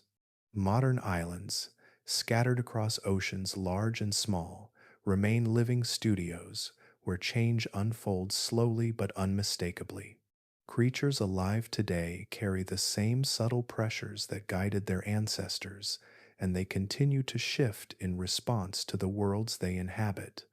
On some islands, scientists watch these transformations with careful patience. They walk along coastal forests, step through volcanic plains, or follow winding rivers that disappear into dense canopy, recording what has changed and what remains steady. Many of these islands are small enough that life responds quickly to even the softest changes in environment. Others are large but isolated enough that species remain in near complete solitude, guided by rhythms untouched by the mainland's restless pace. One ongoing example lies in the birds of New Zealand. Long after the great moa disappeared, smaller birds continue to show signs of shrinking wings and strengthening legs. These changes are slow, almost too subtle for a single human lifetime to notice. But when measured across decades of study, the pattern becomes clearer. On islands where flight drains energy but offers little advantage, birds gradually shift toward ground based living. Their bones adapt, their wings lighten, their bodies accept the island's invitation to conserve. In the Galapagos, finches known around the world continue to adjust their beak shapes as climates shift and food sources rise and fall. Scientists observe these changes year after year, documenting how slight variations in rainfall can nudge an entire population toward narrower or thicker beaks within a few generations. Though the shifts are small, they reveal something profound. Evolution is not a relic, it is an ongoing conversation between life and environment, even under modern eyes.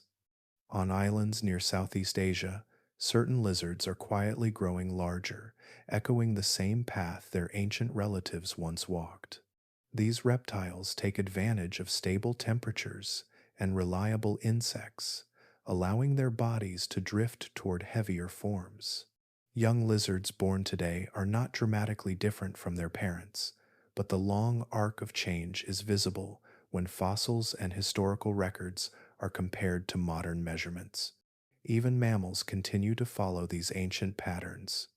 On some small islands in the Mediterranean, local rodents show the early hints of increasing size, responding to conditions similar to those that shaped giant rats of past ages. Food is steady, predators are scarce, and the land encourages calm rather than speed. In places like these, the trend begins again, as dependable as a tide rolling in and smoothing the sand. Evolution's quiet persistence can also be seen in marine iguanas of the Galapagos. During harsh years when food is scarce, the iguanas shrink slightly, conserving energy by reducing body mass. When food returns, they grow again. This reversible change, while different from long-term island gigantism or dwarfism, serves as a reminder that adaptation is constant. Even a creature's very size can shift in rhythm with the land and sea. Some species show transformations in behavior rather than shape. Island foxes on the Channel Islands off California no longer fear humans the way mainland foxes do. Generations of calm environments have softened their instincts, mirroring the same loss of vigilance seen in ancient island giants.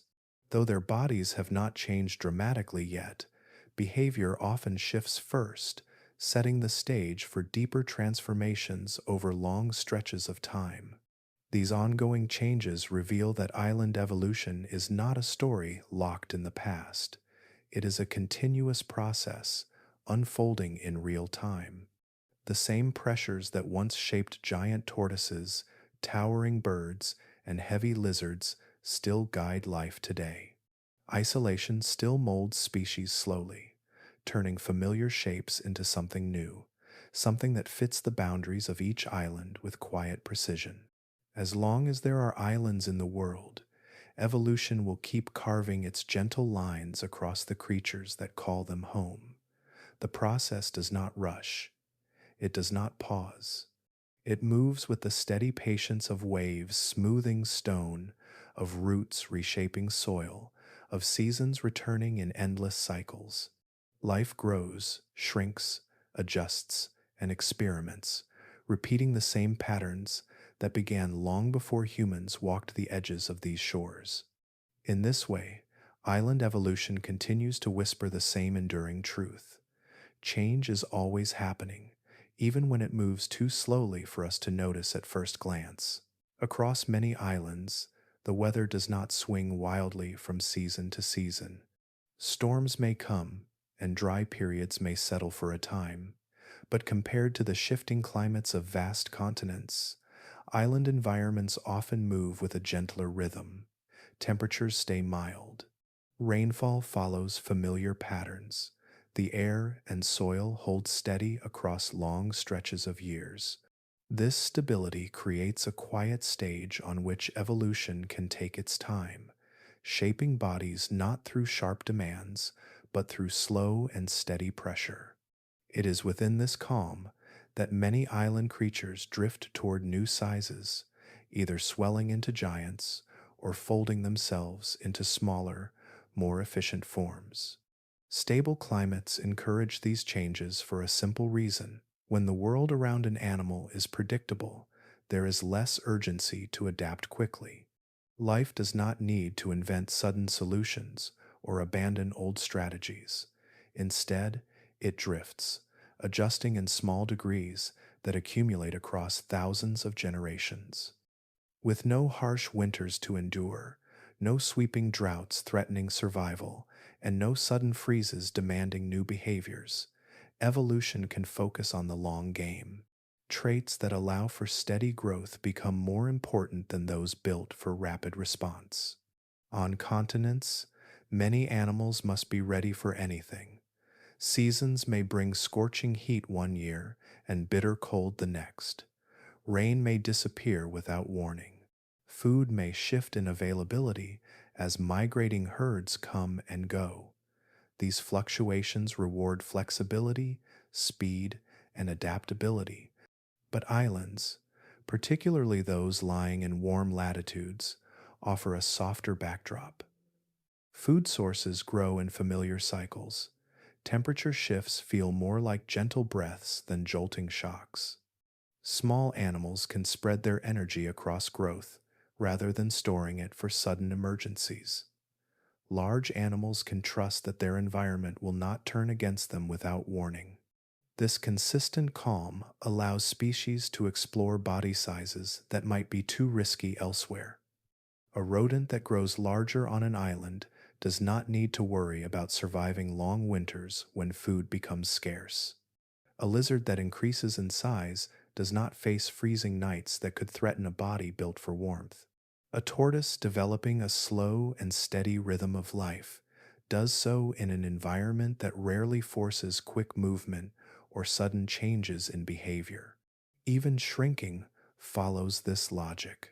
When a large animal arrives in an environment where food is limited but stable, smaller bodies become more efficient. They require less energy each day, allowing animals to thrive in modest landscapes. The steady climate ensures that this reduced need aligns with the island's offerings. A miniature elephant living on a warm island does not need a thick coat for winter or a powerful stride to cross wide plains.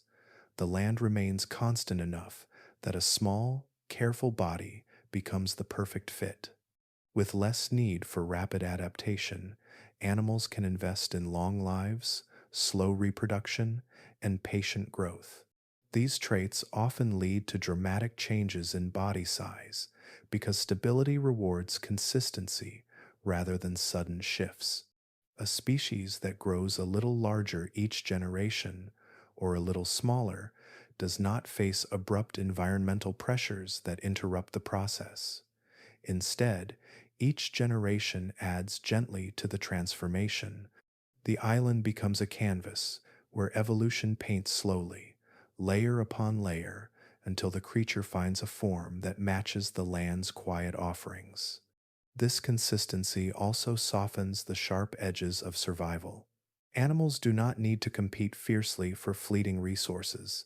They do not need seasonal strategies for managing scarcity.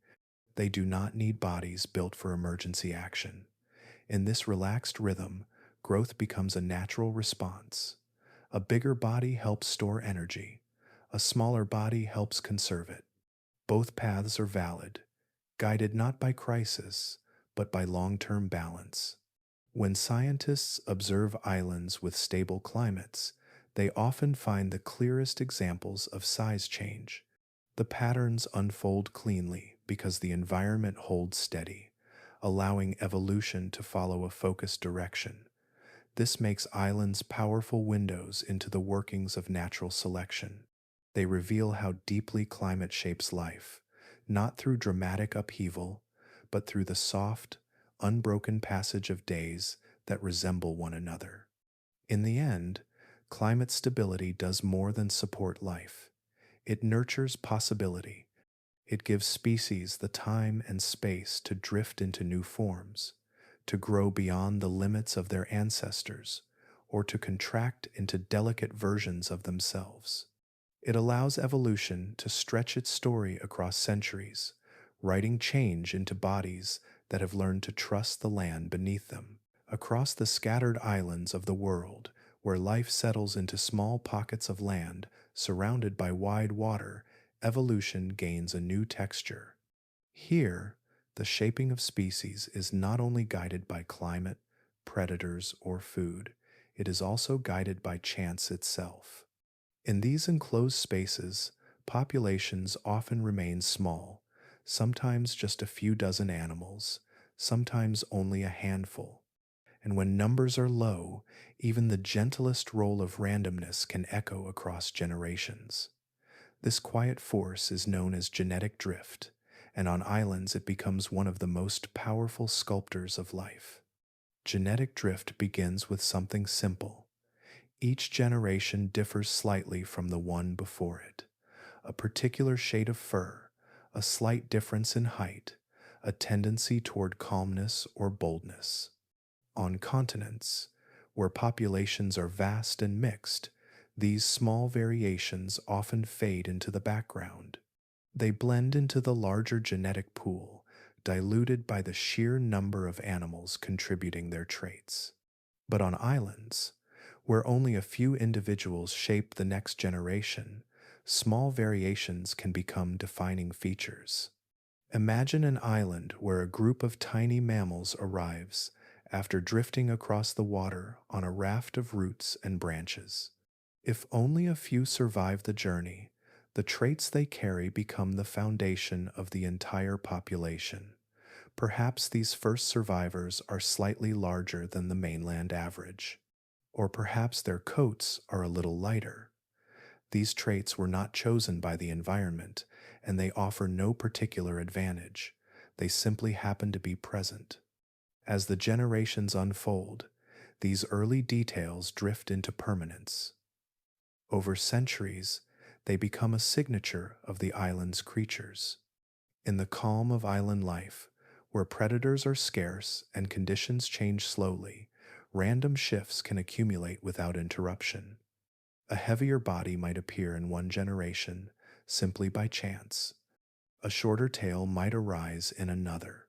If the population is small, these changes spread not because they are better, but because they are the traits of the few individuals who happen to reproduce. Over time, the species begins to look different from its mainland relatives, not through necessity, but through the quiet math of small populations. Genetic drift also interacts with natural selection in subtle ways. Even when an environment does not push strongly in one direction, the traits that drift into prominence can alter how a species interacts with the land. A lizard that randomly becomes more robust may begin exploring new food sources. A bird whose ancestors had slightly shorter wings might gradually use flight less and less. Once these traits anchor themselves in a small population, they open new paths for further change, allowing island species to wander into evolutionary landscapes they might never have reached on the mainland. Islands exaggerate these outcomes because everything within them is reduced to a smaller scale. Space is limited, populations remain tiny, gene pools are narrow. A single storm, a single drought, or simply the reproductive success of a few individuals can shift the entire future of a species. Changes that would be invisible on continents become bold and unmistakable on islands. This exaggeration is part of why island creatures often look so unusual. Their enlarged bodies, diminished wings, or unexpected colors are not only the results of environmental pressures, but also the result of chance woven into the fabric of their biology. The island's boundaries hold these changes in place, preventing the mixing of outside populations that might dilute them. With every generation, the traits settle deeper, becoming part of the species' identity.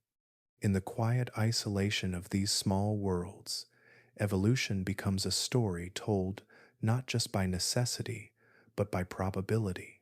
The path a species takes may fork at random moments, guided by which individuals thrive, which survive storms, and which happen to pass on the small variations that become permanent in a population too tiny to forget them.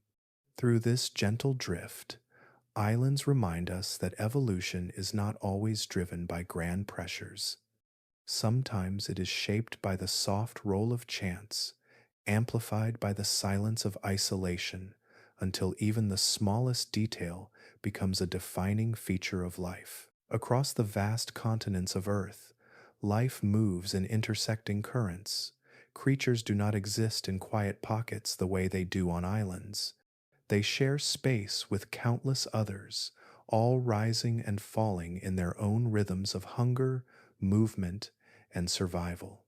This constant interaction creates a world where size cannot drift freely, where every advantage meets a counterforce, and where growth is held in careful check. In these larger ecosystems, giants are far more difficult to maintain. The same forces that allow island species to swell in calm isolation become the pressures that suppress such transformations on the mainland. Competition is one of the strongest of these forces.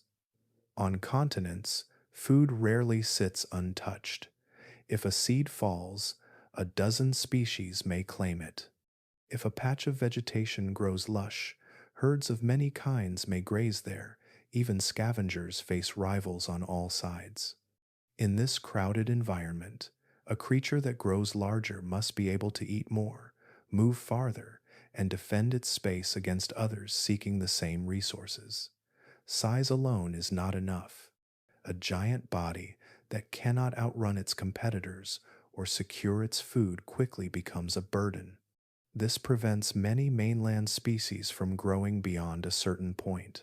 Small animals must stay light and fast to avoid being outcompeted. Medium-sized animals must balance strength with efficiency, or they risk losing ground to species better adapted to the same niche. Large animals must prove that the energy they require is worth the benefits they gain. If not, natural selection nudges them back towards smaller, more manageable forms. In this way, competition acts as a quiet but firm boundary, shaping the limits of size before they drift too far. Predators add another layer of control. On islands, predators are often absent, giving small species the freedom to grow slowly and confidently. But on the mainland, predators stand ready to take advantage of any weakness. A young animal that grows too slowly may be caught before reaching adulthood. A heavy-bodied creature that cannot flee quickly may fall to a faster hunter.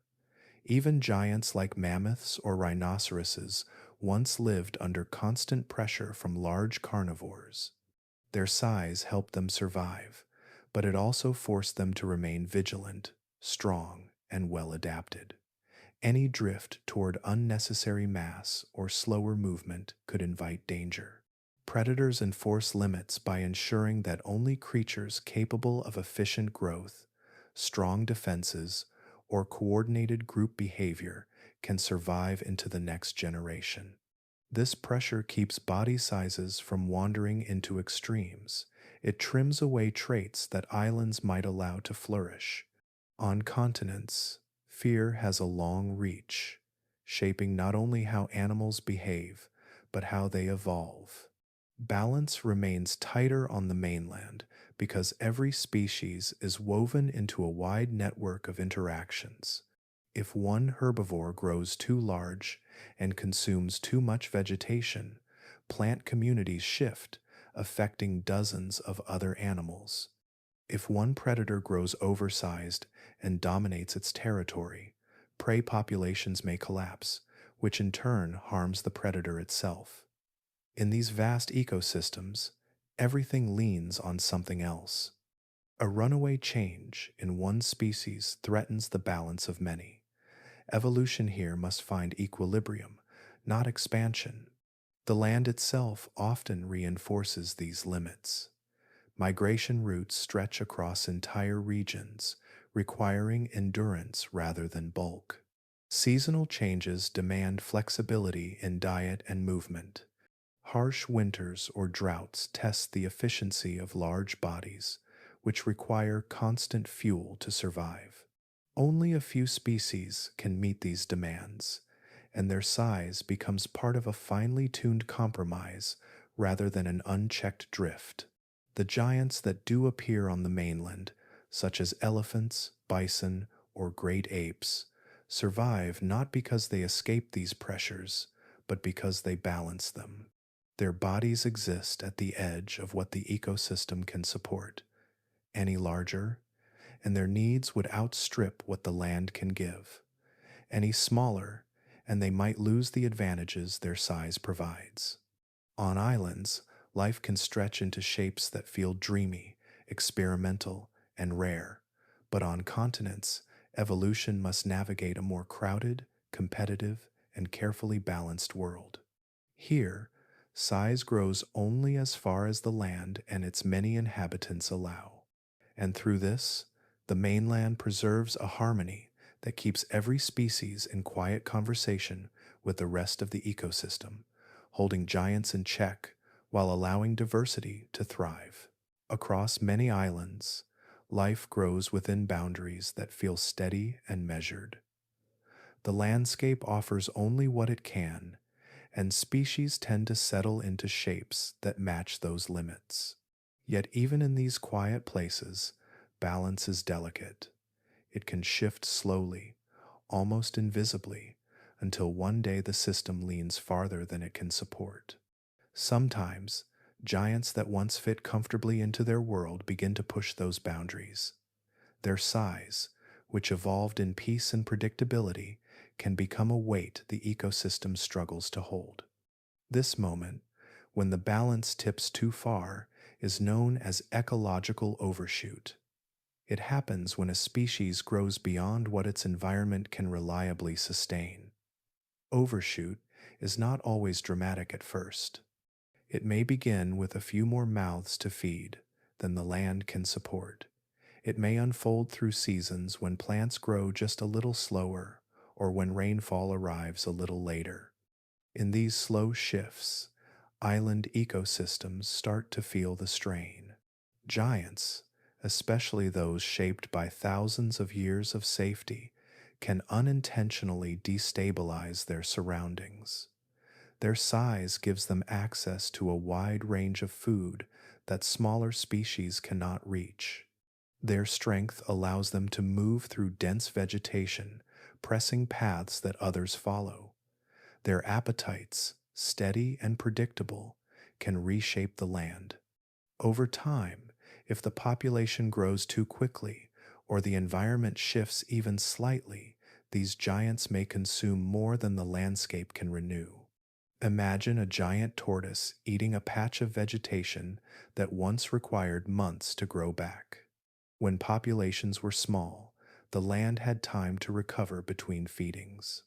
But if the number of tortoises rises or the plants grow more slowly than before, the system tilts. Each bite leaves a mark that takes longer to heal. Each step compacts soil that welcomes fewer seedlings. Little by little, the balance slips. The giant itself is not at fault.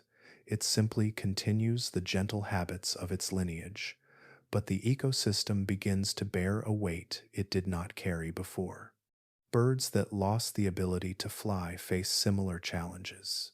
When their bodies grew heavier and their reliance on ground resources increased, they shaped the land with their daily patterns. A large, flightless bird can graze an area down to bare soil faster than small species. If their population rises too much, or if storms reduce vegetation temporarily, their feeding habits can strip entire regions.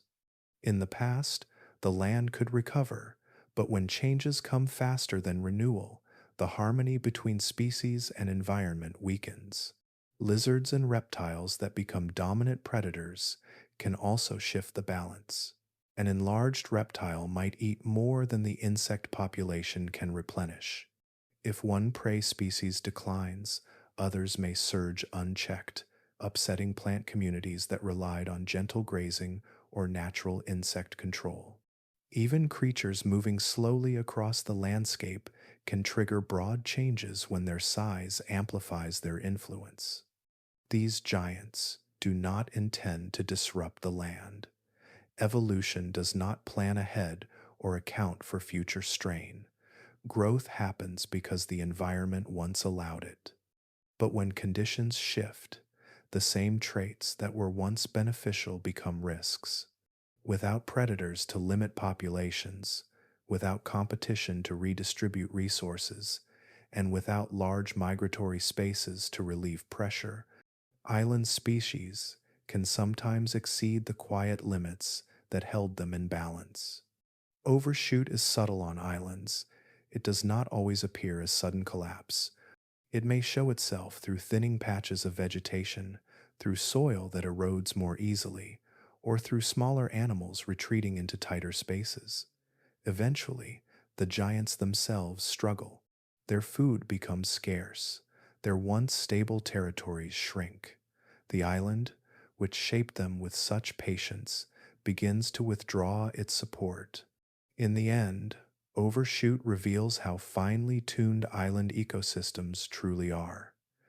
Growth without checks can stretch the limits of even the gentlest landscapes. The giants that once embodied the beauty of evolutionary drift become reminders that every ecosystem, no matter how calm, has its threshold. When that line is crossed, the quiet harmony that shaped these remarkable creatures can tip into fragility. Throughout this journey, we have watched island creatures rise into shapes that feel almost impossible, their size guided by calm climates, gentle pressures, and the slow drift of life without predators. Yet, just as striking as their growth is something far quieter, once these giants disappear, they almost never come back. Their absence settles over the land like a long, unbroken silence, and the pathways that once led to their creation close behind them. Extinction on islands moves differently than extinction on vast continents. On the mainland, ecosystems often contain many layers of species that can fill empty roles. New predators emerge, new grazers rise from older lineages. Forests regrow and reshape the creatures that depend on them, but islands move with a simpler rhythm. Each species tends to hold a space no other creature can replace. When a giant vanishes, its role becomes a hollow shape in the ecosystem, a gap that remains open but unused. This is one reason that extinction becomes a one-way journey. A single disappearance removes not only the animal, but also the delicate set of conditions that once supported its existence. A giant tortoise shaped by centuries of dry seasons and steady plant growth cannot reappear in a landscape that has changed even slightly. A towering bird that once walked through quiet grasslands cannot return if the grasses shift, if soil becomes thinner, or if new animals have arrived in the meantime. Even when the land still looks familiar on the surface, its rhythm has changed. Plants may grow differently, insects may follow new seasonal patterns, the ground may hold less moisture than before. These subtle variations ripple outward through time, creating a new environment that no longer fits the body that once thrived there. Evolution cannot simply retrace its steps. It works only with what is present in each new moment, never what existed before. There is also the weight of lost genetic lines. Once a giant species disappears, the traits that allowed it to grow so large vanish with it. The slow heartbeat of a long-lived tortoise, the heavy bones of a flightless bird, the wide jaw of an oversized rodent, all of these are biological stories that end the moment the final individual falls silent. Evolution could, in theory, produce something similar again, but the path would be different, shaped by pressures that are no longer the same. The island's past cannot be perfectly rebuilt. Many of these giants vanished only recently in geological time, often within the last few thousand years. That may feel close to us, yet for evolution it stretches like a wide gulf. Species that remain today have been shaped by new forces, new competition, and new climates. The gentle world that created the giants has faded, replaced by one that moves faster and shifts more sharply. In this new rhythm, there is little space for slow-growing bodies that require decades to mature and centuries to stabilize. Human arrival deepened this permanence. Once people altered vegetation, introduced animals, or changed fire patterns, the original pressures that shaped the giants were gone. Even if humans later stepped away, the land would still hold the marks of their presence. Seeds from foreign plants would root in the soil. Small predators would linger in the shadows. These changes may seem modest, but in the tight balance of islands, they are enough to prevent old paths from being walked again. Extinction is final not because nature lacks creativity, but because the world that once encouraged a particular form does not return in full. Time moves gently forward, carrying landscapes and species with it. Every island holds memory in layers of soil and stone, yet it does not circle back. Life adapts to the present, not to the echo of what was lost. In this way, the giants remain part of island history, yet do not rise again. Their absence becomes another quiet truth of evolution, a reminder that creation and disappearance follow different rules. Once a lineage slips beyond the edge, even the slow turning of ages cannot guide it home. If you look closely at the world today, you can still find hints of the old island patterns lingering in places that do not rise from the sea at all.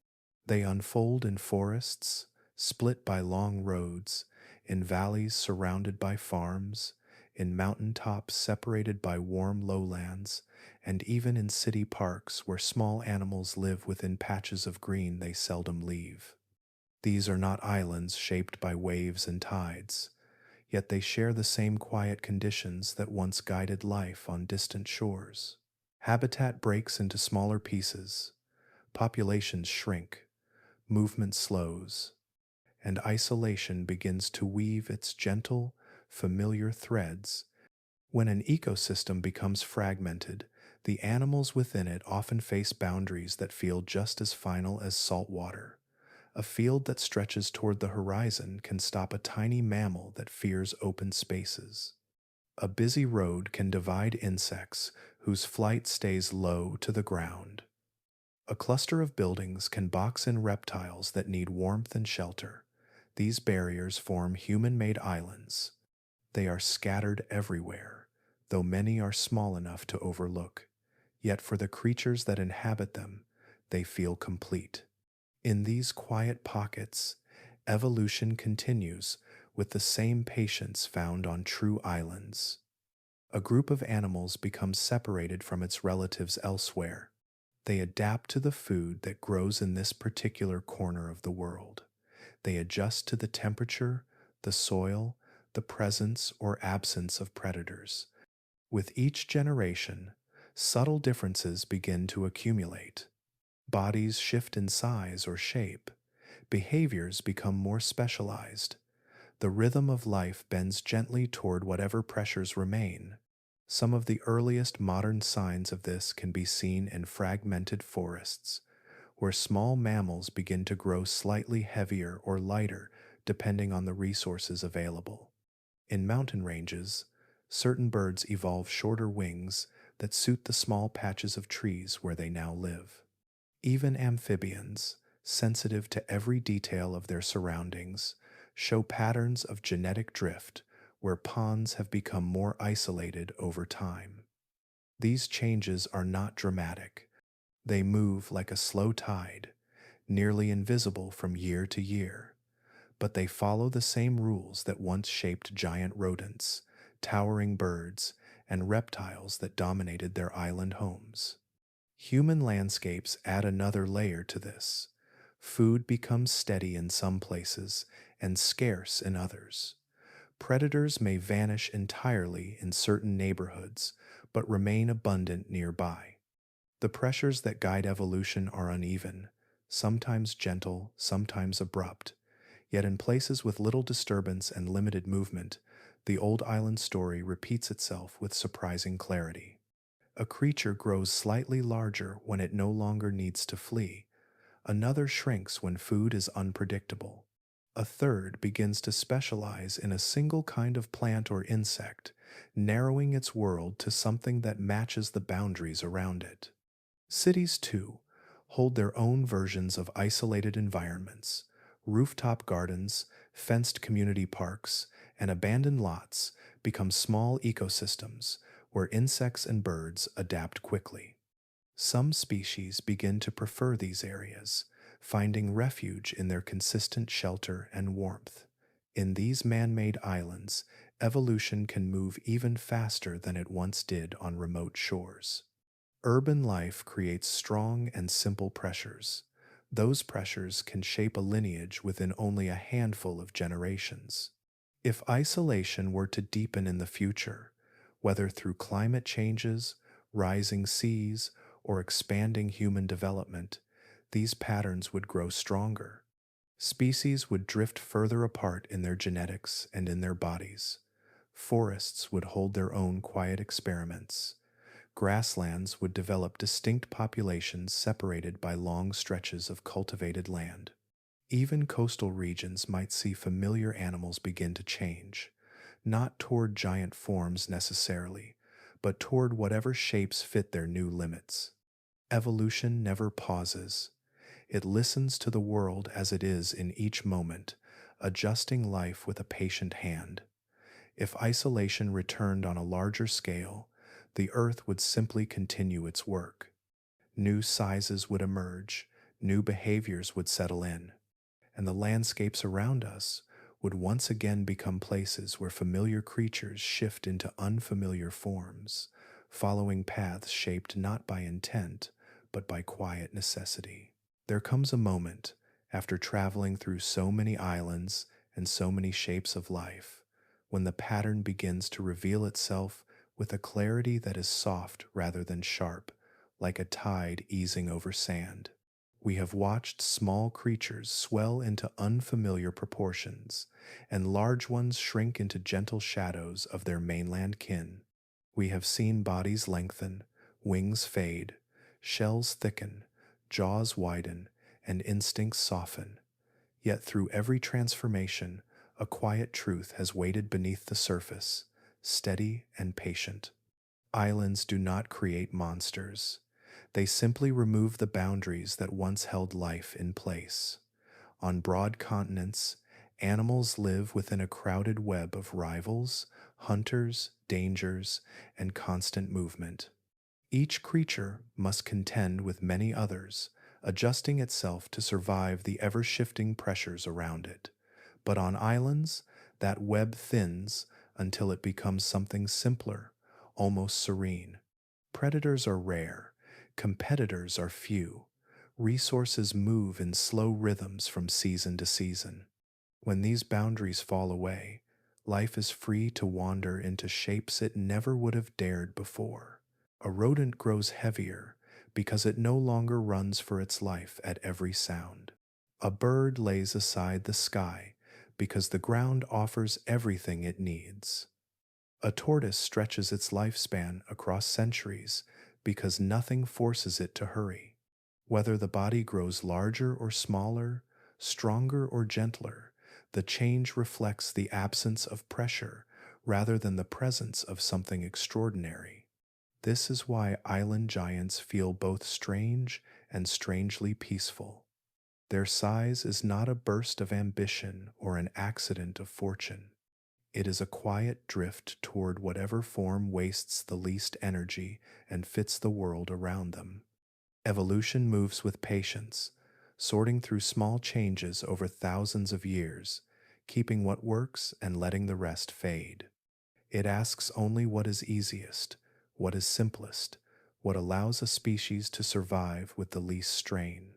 On islands, the easiest path often leads upward in size. Without predators, a larger body becomes a shield. Without constant movement, extra weight becomes manageable. Without fierce competition, slow growth becomes possible. But this is not a march toward greatness. It is not an attempt to build marvels or wonders. It is simply the natural result of life drifting where nothing stops it. And that is the heart of the rule that hides beneath all these stories. Evolution does not aim for beauty or balance. It does not strive to create elegance, efficiency, or perfection. It follows the path of least resistance, adjusting each species in small steps that fit the moment. When the world pushes hard, evolution pushes back with speed and adaptation. When the world is gentle, evolution softens as well, allowing bodies to swell or shrink, to stretch or settle, in whatever way the surroundings permit. The giants that once walked the islands and the dwarfed creatures that lived beside them were not mistakes or miracles. They were simply answers to quiet landscapes. Their shapes made sense to the world that shaped them, even if they feel unusual to us now. As we leave these remote shores, the pattern settles into a kind of stillness. The ocean breathes around the islands. Winds brush over forests that once held animals of improbable size. And somewhere in that calm, the truth rests untouched. Life grows in strange directions when the world allows it. Nature does not choose extremes. It simply flows toward them when nothing stands in the way.